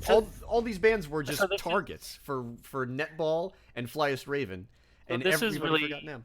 This is really interesting. It tells you what teams feel like there was the issue for them, and they clearly felt like this Maev was the issue versus the Dahaka. Relatively speaking, in that game, that might have been true, but in terms of Towers of Doom, I probably would have banned the Dahaka and left the Maiev open. But that's me, because I'm that kind of player, right? I'm not on this team. I'm not in, well, the quote unquote the booth, you know, playing the game. It's very confident. It's just confident. Yeah. It's pick your poison. They don't feel like Dahaka is the issue, and I feel like they could have punished him a little more in that game too. But like I mentioned, there was some weird portal shenanigans and lack of focus and splitting up, and Dahaka was kind of running in to do his Dahaka things and then go oh crap, and running out, you know. And FWC wasn't really focused. You know, they threw some things at him, but they didn't. You don't want to throw everything at a Dahaka, of course, but I feel like there's one or two spots they probably could have killed him. Dahaka's he's in a really good spot now, but one of the counters that has kind of emerged is there are a few supports specifically that, you know, have healing reduction. Anna, Deckard are in that vein. And I think what I've seen teams be successful going up against Dahaka is when they can see the trait and they can deny the healing. And with the Tyrande, you're just trading Lunar Flare out for the Burrow. And at that point, at any point after that, it just feels like Dahaka wins, at least until very late game Tyrande when she can really start to duel. But that interaction between Dahaka and Tyrande has been 100% on the side of Nem for the first two games. And definitely. And FWC will give Nem VP that Dahaka again. They're going to take the Tyrande and they're going to try to build what will look to be like another pick comp. All the tanks are up on the board here. Yeah, this is interesting because game one we had this Dahaka right wing on Cursed Hollow for BxA, but Cassia, of course, was on FWC. So we're getting some trade picks. Now they get the Arthas and the Junkrat on the side of FWC. I really like this double global. I'm just such a huge fan of Bright Wing's utility. And of course, we've seen them deliver at game one. We saw them, of course, been delivering all night here. You know, no idea what they do with Cassia in terms of, you know, how high impact she'll be for them, but they picked it, so they obviously have a plan. That's the Metball special. The Cassia there. We do see the Anubarak pickup, which I absolutely love. Yeah, I like this a lot. There's nothing hugely... I mean, Tyrande can mess with him a bit. He's got to be a little careful of Arthas if he burrows in, and then basically he can't get out unless he webs the Arthas, I guess. But Anubarak's value going into an Avatar comp is incredible. Your Cocoon going up against what is, you know, the 4.5 V5 as long as you play around the... I also really like it because he doesn't really care about Junkrat damage per se either. In Tyrande, like just, you know, if he was fighting some Raynor Cassia, you know, Anubarak doesn't like super high AA. He doesn't hold up under, you know, sustained fire that well, generally speaking. It's gotten a little better, some of his W buffs, but there's nothing. Yeah, this is interesting. Samuro as well, Samuro Junkrat. So they're doing something a little split mappy. Samuro, Abathur, Junkrat, bunch of wave clear, bunch of shenanigans. I mean, that's cancer right there. Abathur Samuro is one of the hardest things to deal with, especially with two skills. It is, but I'm not sure there's enough room on the map for them to truly care about it. Like, this is the kind of draft I would have expected them to use on Sky Temple, because there's way more wiggle room to do Samuro Abathur shenanigans. You know, there's much more of a fixed playing field on TOD because of, you know, the way the map is. You can't push past a certain point, and it takes a while to push into a fort even when you have the push, because it's relatively easy to rotate. Especially, it's super easy to rotate with a double global and a really quick initiator like a Nubarak. So we'll see. I like it. I don't like it quite as much as I would have on a bigger map. Again, Cursed Hollow, probably even also maybe a little stronger, but I say stronger on paper, right? Like they may, you know, maybe they practice this, maybe they have a way to like play it that I just am not considering, and it's going to be badass. But could be difficult to play against for sure. All right. Looking for the sweep. The members of BxA Gaming. Netball is going to be playing the Jimmy Raynor Satat on the Bright Wing. MVP going to be playing that Dahaka once again. Netball on his beloved Cassia. And Hunter CJ will be playing the Anubarak. Very nice. And for the FWC boys on their elimination game here, Reaction once again on the Abathur Krovan will be on the Junkrat McNulty on the Arthas. Retor once again on Tyrande, and Flyest Raven will be on the Samuro. One thing I have seen from this, specifically the Abathur Samuro pickup here on Towers of Doom, is that I guess it kind of forces teams to do this, but it's very successful. Usually, you put the Samuro in the top lane with the Abby, and you're giving up bottom lane for large swaths of the early game in order to get top lane pressure with Samuro. And you're hoping that your team holds off bottom lane long enough that Samuro wins in the top, and they can really open the map. With the Junkrat, Tyrande, they should be able to make that happen. Speaking of Junkrat making things happen, just CJ goes for a ride along with, I think that was the Bright Wing. Two people went flying. I forget who the second one was, but McNulty is going to die. I'm not sure what he's doing. Netball looking for the finish. Cassia finds kill number 1. I guess he decided to run it down mid, give him first blood, just because. No, why not? So Dahaka's top. Avathar's bottom. Smurro's mid. I'm not sure. They don't have anyone top at the moment for FWC. I think they'll reset soon. I assume that they will. We see right now we see Flyers Raven using the image transmission on Samro to start bouncing around the map a little bit. Okay, more camp shenanigans, by the way. And here's an Ubrak getting destroyed. Oh, he ran into a wall there. Hunter's in big trouble. I don't think Nem's coming down. They're just going to give an Ubrak up. Raven on the backside here. Net will push him away. McNulty almost body blocked him. I think if Raynor took a step forward, he might have killed him. Yeah. A little bit of chaos here in the early game. In game number 3.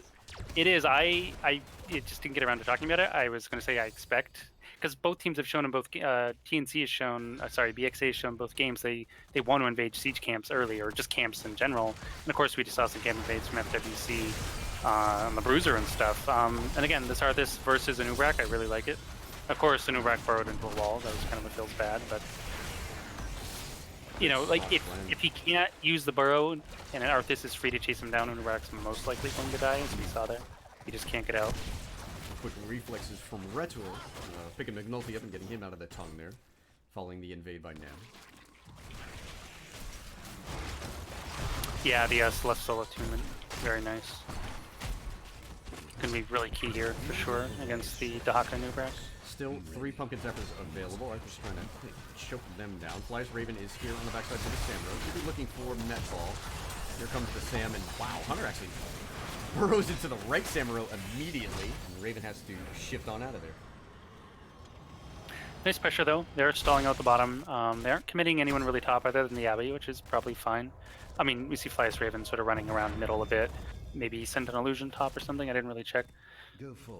But I like this from FWC. They are forcing a response from BxA. Like they're making Dahaka spend time, not necessarily always top, where he could pressure in the top lane. So it's interesting. It's cool. You know, FWC has a game plan. Proven though, yikes. Assuming that there's a Samurai image transmission coming down. McNulty here will reset. Netball on the point. Here comes Nem though. Hey. Man, it's just on fire. Like 3 games. Let's say right about now, maybe they're like, who forgot to ban Dahaka?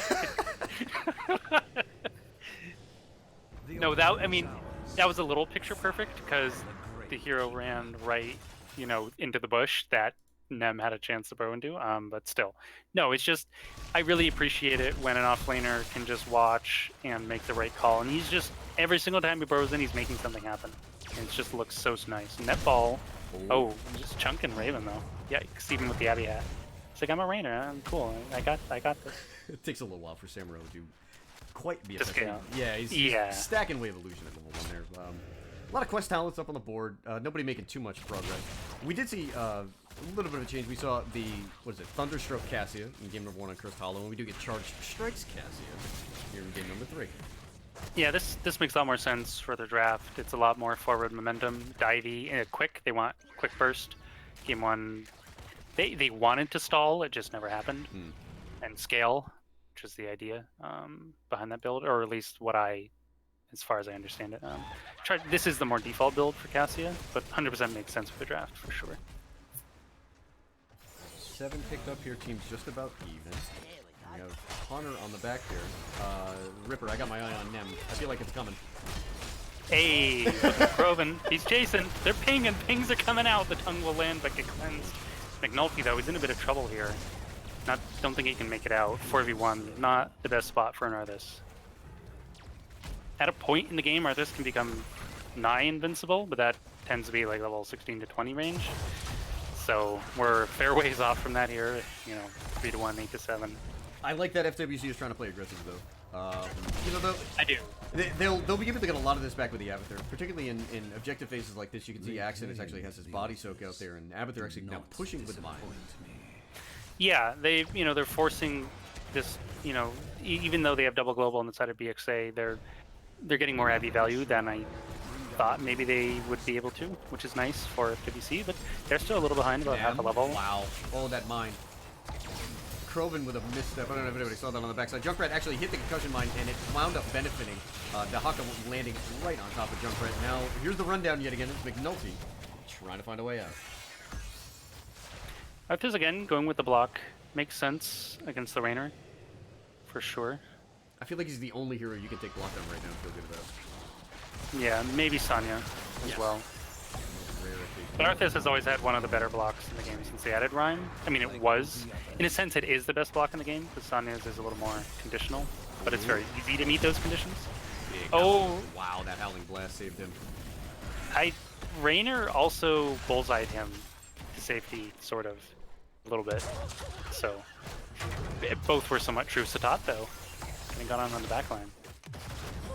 Flash Raven doing some work, body blocking. But is he going to go down here for this? They're chasing. They got him. He's healed.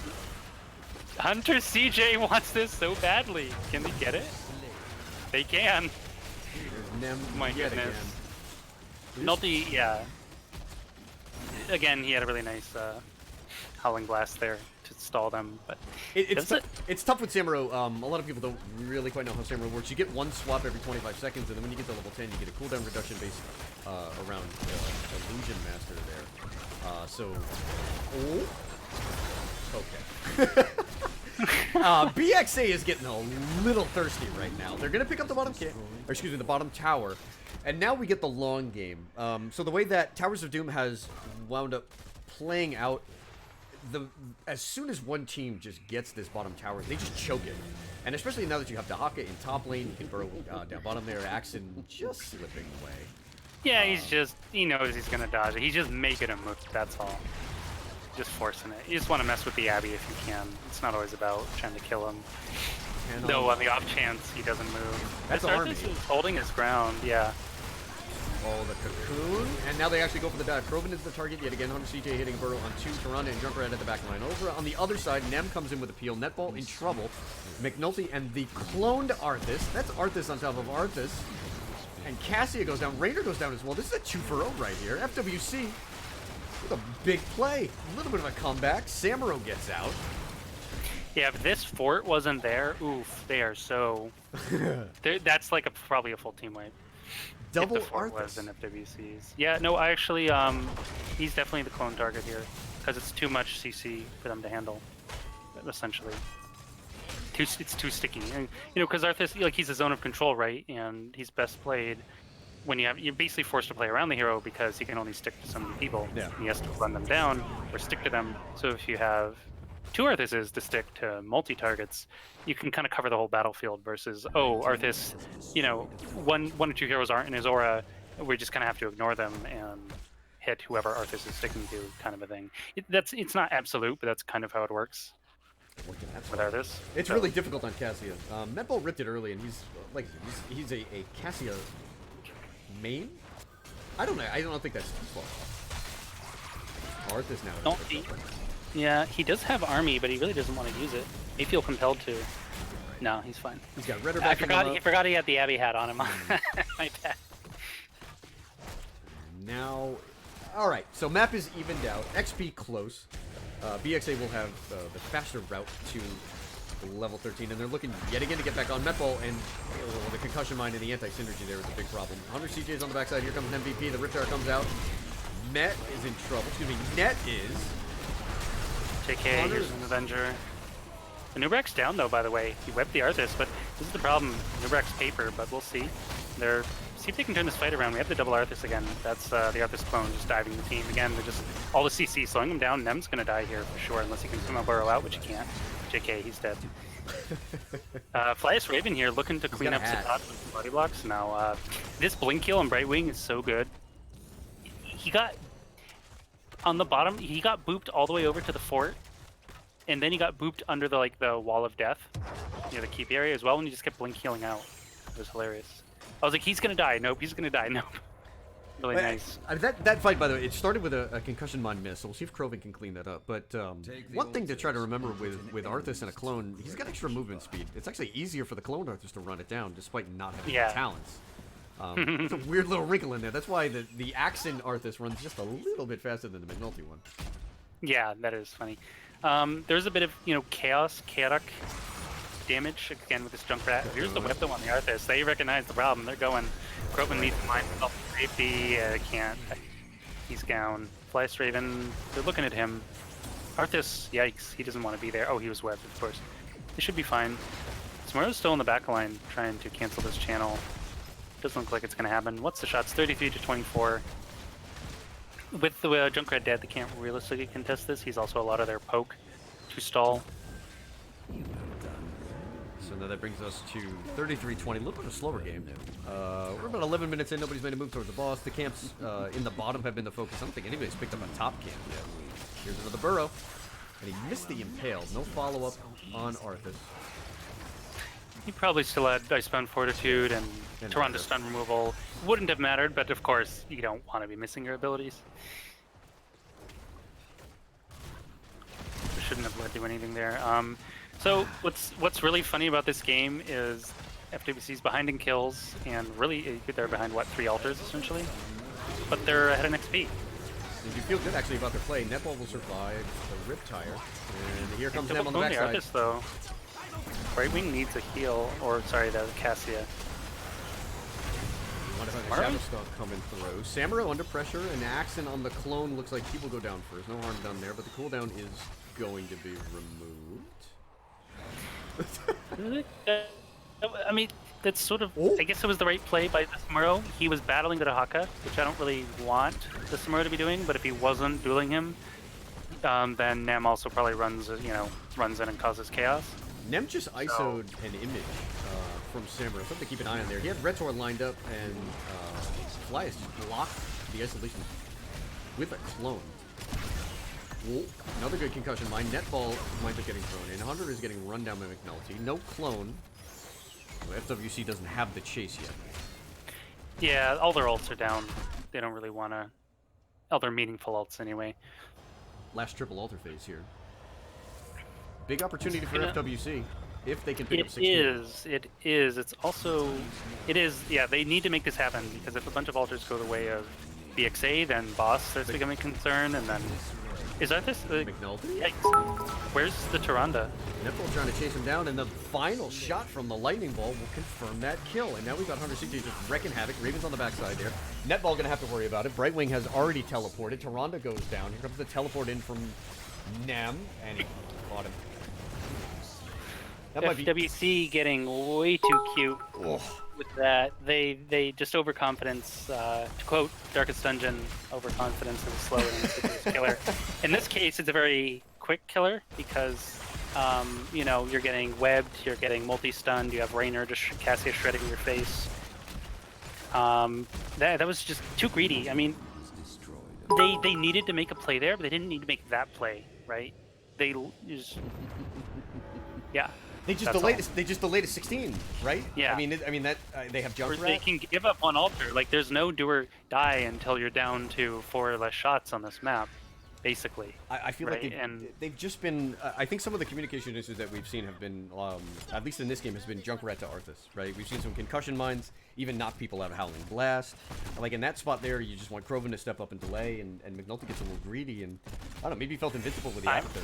Tyrande was not. She was middle. I'm not sure what she was doing because I wasn't watching, but she just wasn't there to help him, remove the stun, get the heal, and he just gets chased down and killed. I mean, Abby probably has somewhat transference, I assume. Of course he does, but and adrenaline boost, but just Raynor Cassia is too much damage. It's insane, right? In the draft, Cassia 35.5 for Raynor. It's just like. I think the draft here by FWC, I actually think they were certainly going after Netball. I think they just wanted to take away every melee hero that they could. Yet, I mean, the Raynor just sitting there, and you got Raynor Cassia just auto attack damage into this. I don't know, into this comp that's. I'm not sure whether FWC wants to end fights quickly, or whether they want to go longer with Arthas. They don't mind going longer, but they need the Arthas or the Arthas clone to be sticking / zoning out. Like all the fights they've won, they're chasing them down and forcing the Raynor and Cassia to run. If they're running, they can't be dealing. I say damage; they'll do some damage, but not meaningful damage to turn around the fight, more or less. At this stage of the game, obviously, some level 20s, if they make it that far, will change. Like Infinite Ball Lightning, for example, could really change that. In a big way. net ball. Oh, they missed that. They misjudged the Howling Blast, unfortunately. I think they can take it out of their way, but they just have to do it right. You know, that's all. I mean, they're looking for Like, a they spot don't where... necessarily need one or the other. They just have to make it work and not get too split up. But there's a web in the Arthas. They're coming in. That door is silenced. He's going to go down. That was a cage, and Riptire is just instantly done. Krogan here is going to be chased down. No, he gets to safety. Well played. Oh, McNulty, though, might not be so lucky out of this web. Gets Poly. Tries to use Army. This might be too late. Maybe not. Getting multi-stunned again. There's no Tyrande here to help save him down. He will go indeed. 2-0. 6 shots left. Boss is available. What else is going on? And oh, this is game. There's no. Yeah, this is it. They're getting Alter and getting Boss. There's no way to stop this with just these heroes. You'd have to have a Junkrat Miracle, and... Yeah. No, unfortunate. That's 5-on-5. Kroven's going to get zoned out there. Nem is standing on the point. Raven on the backside. Samurai going to try to do a little bit of damage, but I'm sure the BxA are going to stand there and claim the 3-0. Yeah, they unfortunately shot themselves in the foot when they were just pre-16 with the triple altar. Like, in my mind, that's where they lost the game, because that's where they could have come back in the game in terms of tower shots and really like they win that fight, they probably jump ahead to like level 18 or something crazy, or 17 plus, and just race to 20 and take over the map, and everything should go their way. It doesn't mean an automatic win, but it puts them huge in the driver's seat, and they unfortunately fumbled it. That was a quick and clean series from Broken Alliance Gaming, BxA Gaming, formerly TNC. That might have been one of the fastest Storm Div series I've seen in a long time. Especially in the playoffs. These teams are so evenly matched. Man, the synergy was there. The drafts looked there. This is a team in TNC that I remember following last season. They had trouble sometimes in drafts where they would just maybe not pick wave clear, or they would miss out on something sort of similar, and they would just get out drafted. But I really have to say that in every single game, they dealt with the curveballs that FWC wanted to throw them. They did. Game 1 was a wash in draft. Game 2 and 3 were definitely winnable from FWC. I'm not saying they should have won, but they could have won for sure. We saw it in Game 2. We also saw it in Game 3. They have a tendency to split up in fights when they really can't. Like, they don't build the draft. You can do that with some drafts, right? But they're not building the drafts to take fights on multiple fronts, 2-3 areas, split your damage. Well, it's actually beneficial for you. If anything, it's been beneficial for BxA, especially with heroes like Dahaka. What are they missing? What did you feel that they were missing from from their draft specifically for FWC? I don't think there's anything wrong with their draft in Game 2 or 3, personally. Very clear win conditions. They just got too eager, too greedy, basically, in these plays. You could tweak things to make their life a little easier. I don't think they leveraged the Tyrande enough in any game, necessarily. The Retro did well. Like, we saw these, cleanses, stun removals, good shadow stocks, good arrows. But considering some of their anti-synergy and the fact that they weren't actually going for like blow up either, they could have probably used another support. I don't know if that's an Alexstrasza or Malfurion or a Deckard or whatever you want to throw out there. Rhaegar, I think they play Rhaegar. Yes. Something like, I think Tyrande wasn't the weak link, but they didn't play to Tyrande's strengths per se either. So maybe that's the one spot you look to change it up. Maybe. But really, like, Game 2, they just picked really high execution. Game 3, the execution was basically none. You just kind of ran at them at a point with a clone. It was pretty straightforward, but they just got too greedy, a little too cute with their splitting up, that coming back to bite them. I think that's their Achilles heel. Like, if they can clean that up, like, they take these games, and, like, they take probably 2 of those games, and we're looking at a 2-2 or a 3, a 2-1 or whatever, and we're going to a game 4 or 5. Well, we only got 3 games, and, we're going to be joined by the captain now of BxA Gaming and a victorious Metball. Congrats, brother. Thank you. Yeah, GG, well played on that 3-0. How you feeling? Pretty good. Actually really happy. I've been, I don't know if you guys seen around, but I've been hyping up this game. McNulty and I, both of us, this was a really big game. Both teams are great teams. Like, let me stress how great both teams are. And I'm glad that we were able to perform well today.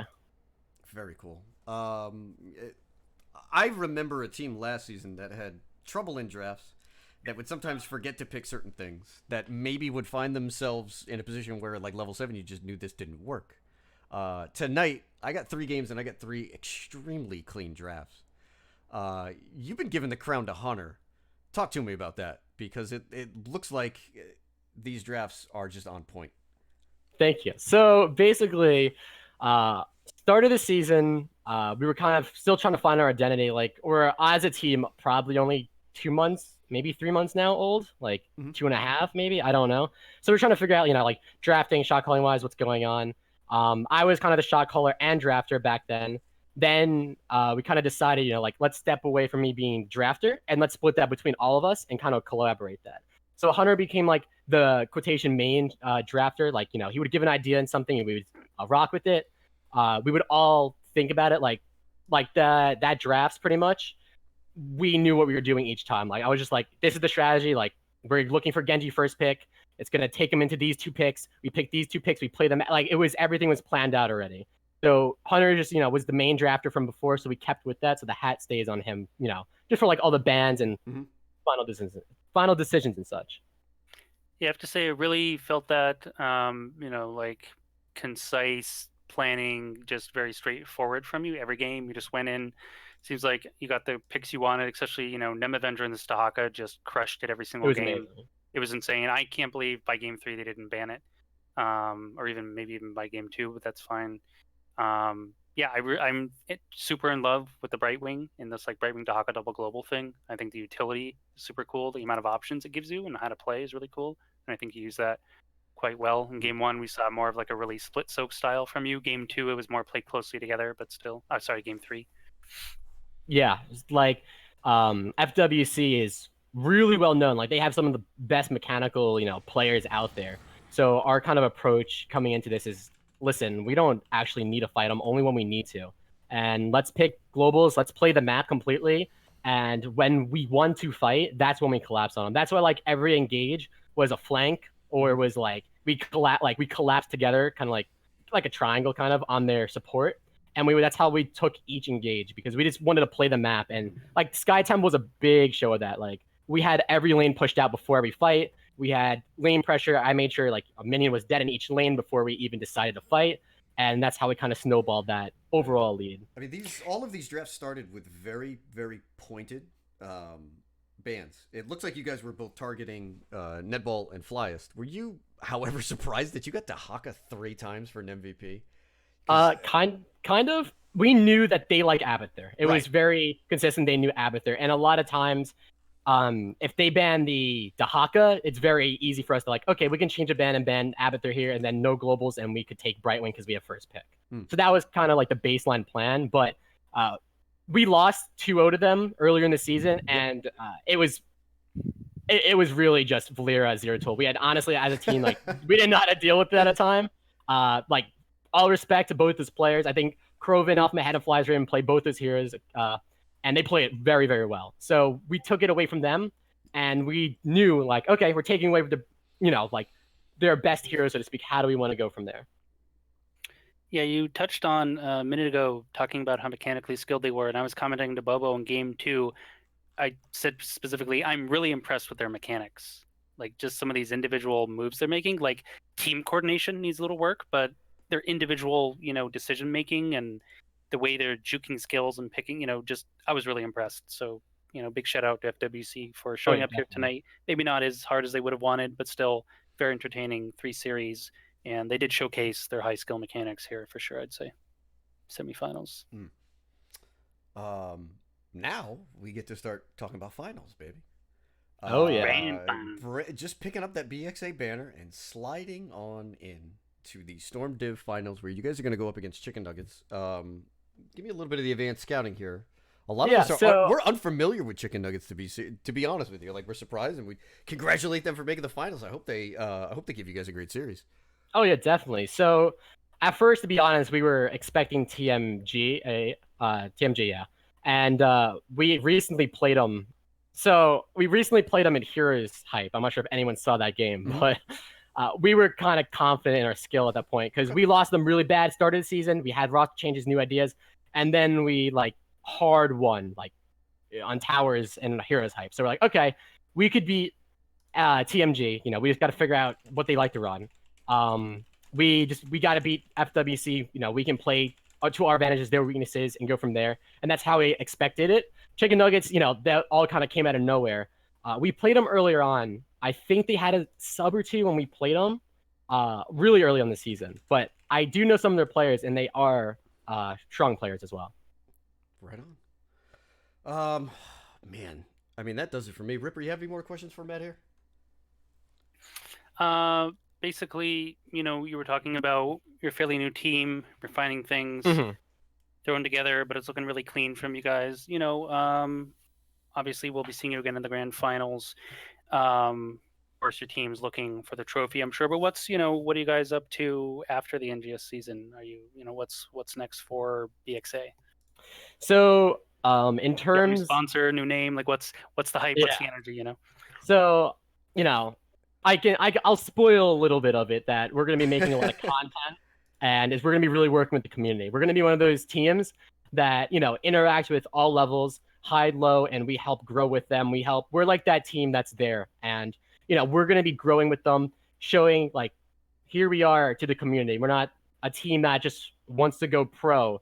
We're here that is working with everyone and kind of interacting with the community, which I think is a big lack currently, to be honest with you, in the HOTS community. A lot of like higher level teams kind of stay isolated. Very cool. So yeah, and whenever they do step out, it's really appreciated. Like, oh, here's a scrim session, or here's, you know, these thoughts, and here's this interview. Yeah, you know, I'm sure you're not pro players yet, or I don't know if you have aspirations to be, but you know, higher level HOTS, you guys have it for sure. So sharing that with the community is super cool, and I'm sure will be really appreciated.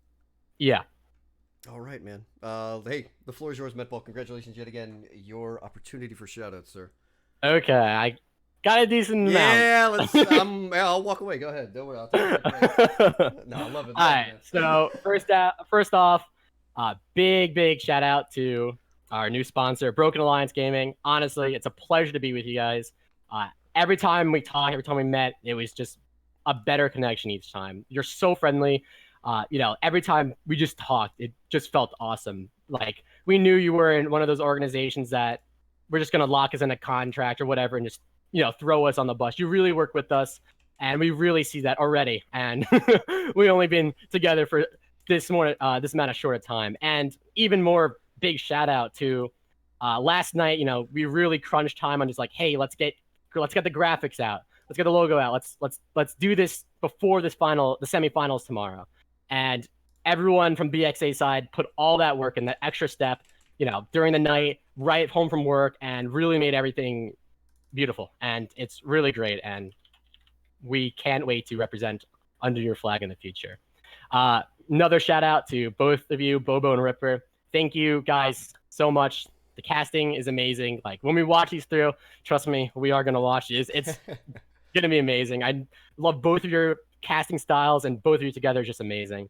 Big shout out to the mods as well of NGS. You guys let us do the best of 5. McNulty, me, and even in the cast as well, we all wanted it, and you guys let it through, and I think it hopefully made for more of a more intense, entertaining semifinals. It was. Someone in chat says BO10 poggers. Oh God. What is that? You'd have to win five games, right? No. 7? 6? 6? 6. You'd have to win 6. 5 in a five in a Rochambeau? We could just call it. Yeah, I like that. I'm gonna keep going. I got a big list. Come on, man. Let's do it. We're here. Shout out to everyone watching. Like, holy moly, I was just like glancing in chat and just seeing so much support from everywhere. Everyone talking, interacting, you know, getting, you know, asking about the BxA stuff, just wondering about us, cheering us on. You know, it really is awesome having that fan support. Made us feel like we're in like home turf. And really, everyone came from everywhere, dropped what they were doing. You know, Eliza my friend, was texting me throughout the whole game, like holy God, I'm on this edge of my seat. This game is so close right now during the Sky Temple game. Another really close friend, Vinny, he came home from a really big, work, and he's been moving like location, you know, in a certain situation. And he made time to set an alarm, like, here, this is the time that we're going to stop and watch these games. So big shout out to you. And then finally, shout out to first of all, Decade, like your coaching style. I really do appreciate it. You've been with us. You've been working with us. It's been great. Like you're going over drafts with us, going over replays. We spent 3 hours going over replays on professional replays and just going through each thing. Like this is why they're doing this, and it really does help. So all the time you're spending with us right after work every day, playing with us, focusing on things, making strategies. It's very helpful. Like I'll even say that honestly, the best coach I ever had, best coach I ever knew, and keep up what you're doing.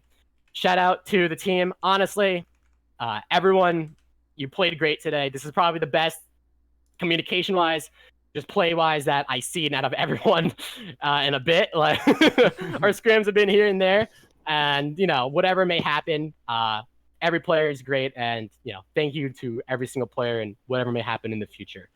And just because I got a message, shout out to Red Man Blue, another close friend that won a bit. What else do we have? There's other shout outs. I'm out of breath. There's a lot. I see Tax looking. Tax, love you. Tax 1K, the head cheerleader in chat. I see that. Who's been hanging out? Camille, good to see Camille out there. Not Paradox. Camille, yeah. Not Paradox. Another friend to a lot of people here in NGS. Not Paradox is great. Yep. so many people. His stuff.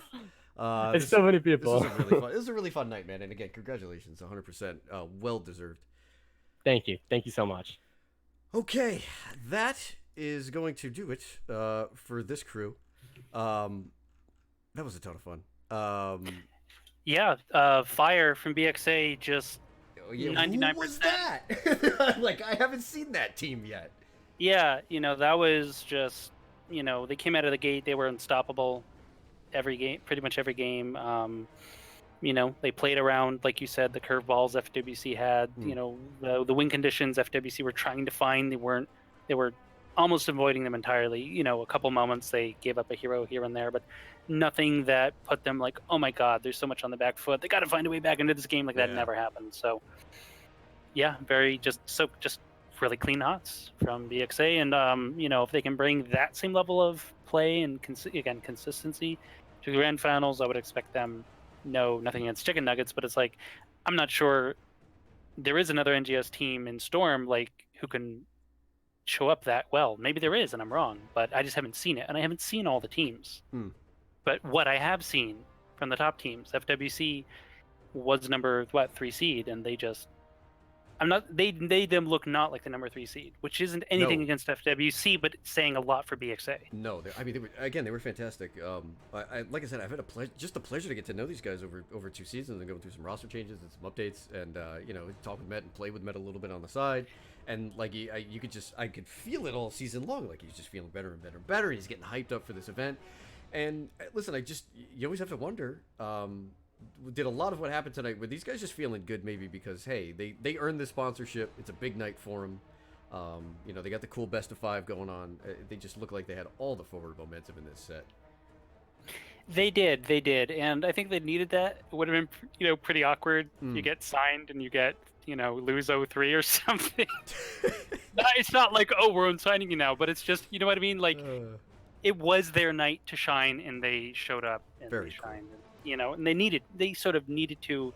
I don't think they lack confidence or anything, but it's really, you can just hear the energy from him in these shoutouts. He's almost like giddy with joy. He's just like, and I love to see that. That energy is infectious. It's in Chad and for us and their team. And, like you said, they have a lot of plans moving forward. That's why I wanted to ask. That's why I asked how much he would sort of give. I'm sure there's more that maybe, grab him again for a grand finals interview or just keep an eye on them post NGS and everything.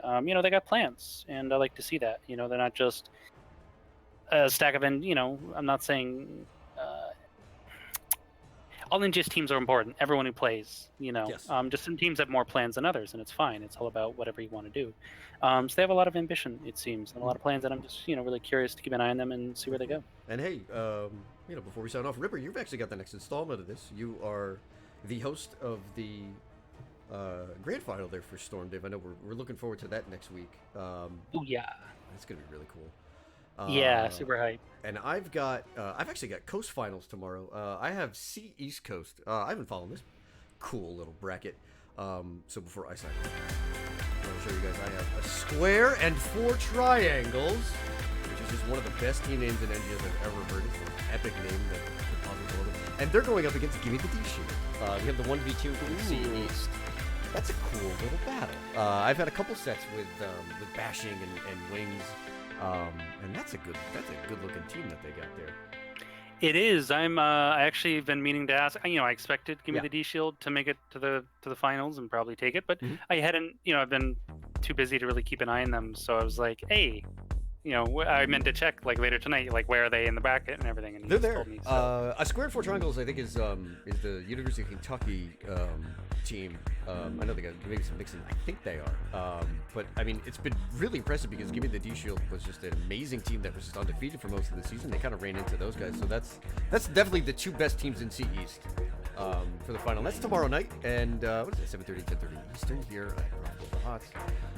Once again, I'm Professor Bobo. I just want to give a shout out to Ripper. I'm so happy to get a casting with you. I've been looking up to this gentleman for many seasons since I got started here in NGS. Well, Bobo's the man. He's the best. We haven't been able to co-cast before. I'm super hype. If anyone knows me, I'm a stickler on like solo casting and only liking certain people to co-cast with. I happen to really like co-casting with Bobo. Yeah, So. listen, you just I've been seriously like I've been eating up your knowledge ever since I got started, man. Much appreciated. And there's always one more person. Fal, say hi, buddy. Oh no, is it I had to fumble. No, I had to fumble. I had to get my mute button out. I was like sitting on it. Oh man, before we leave. Hey.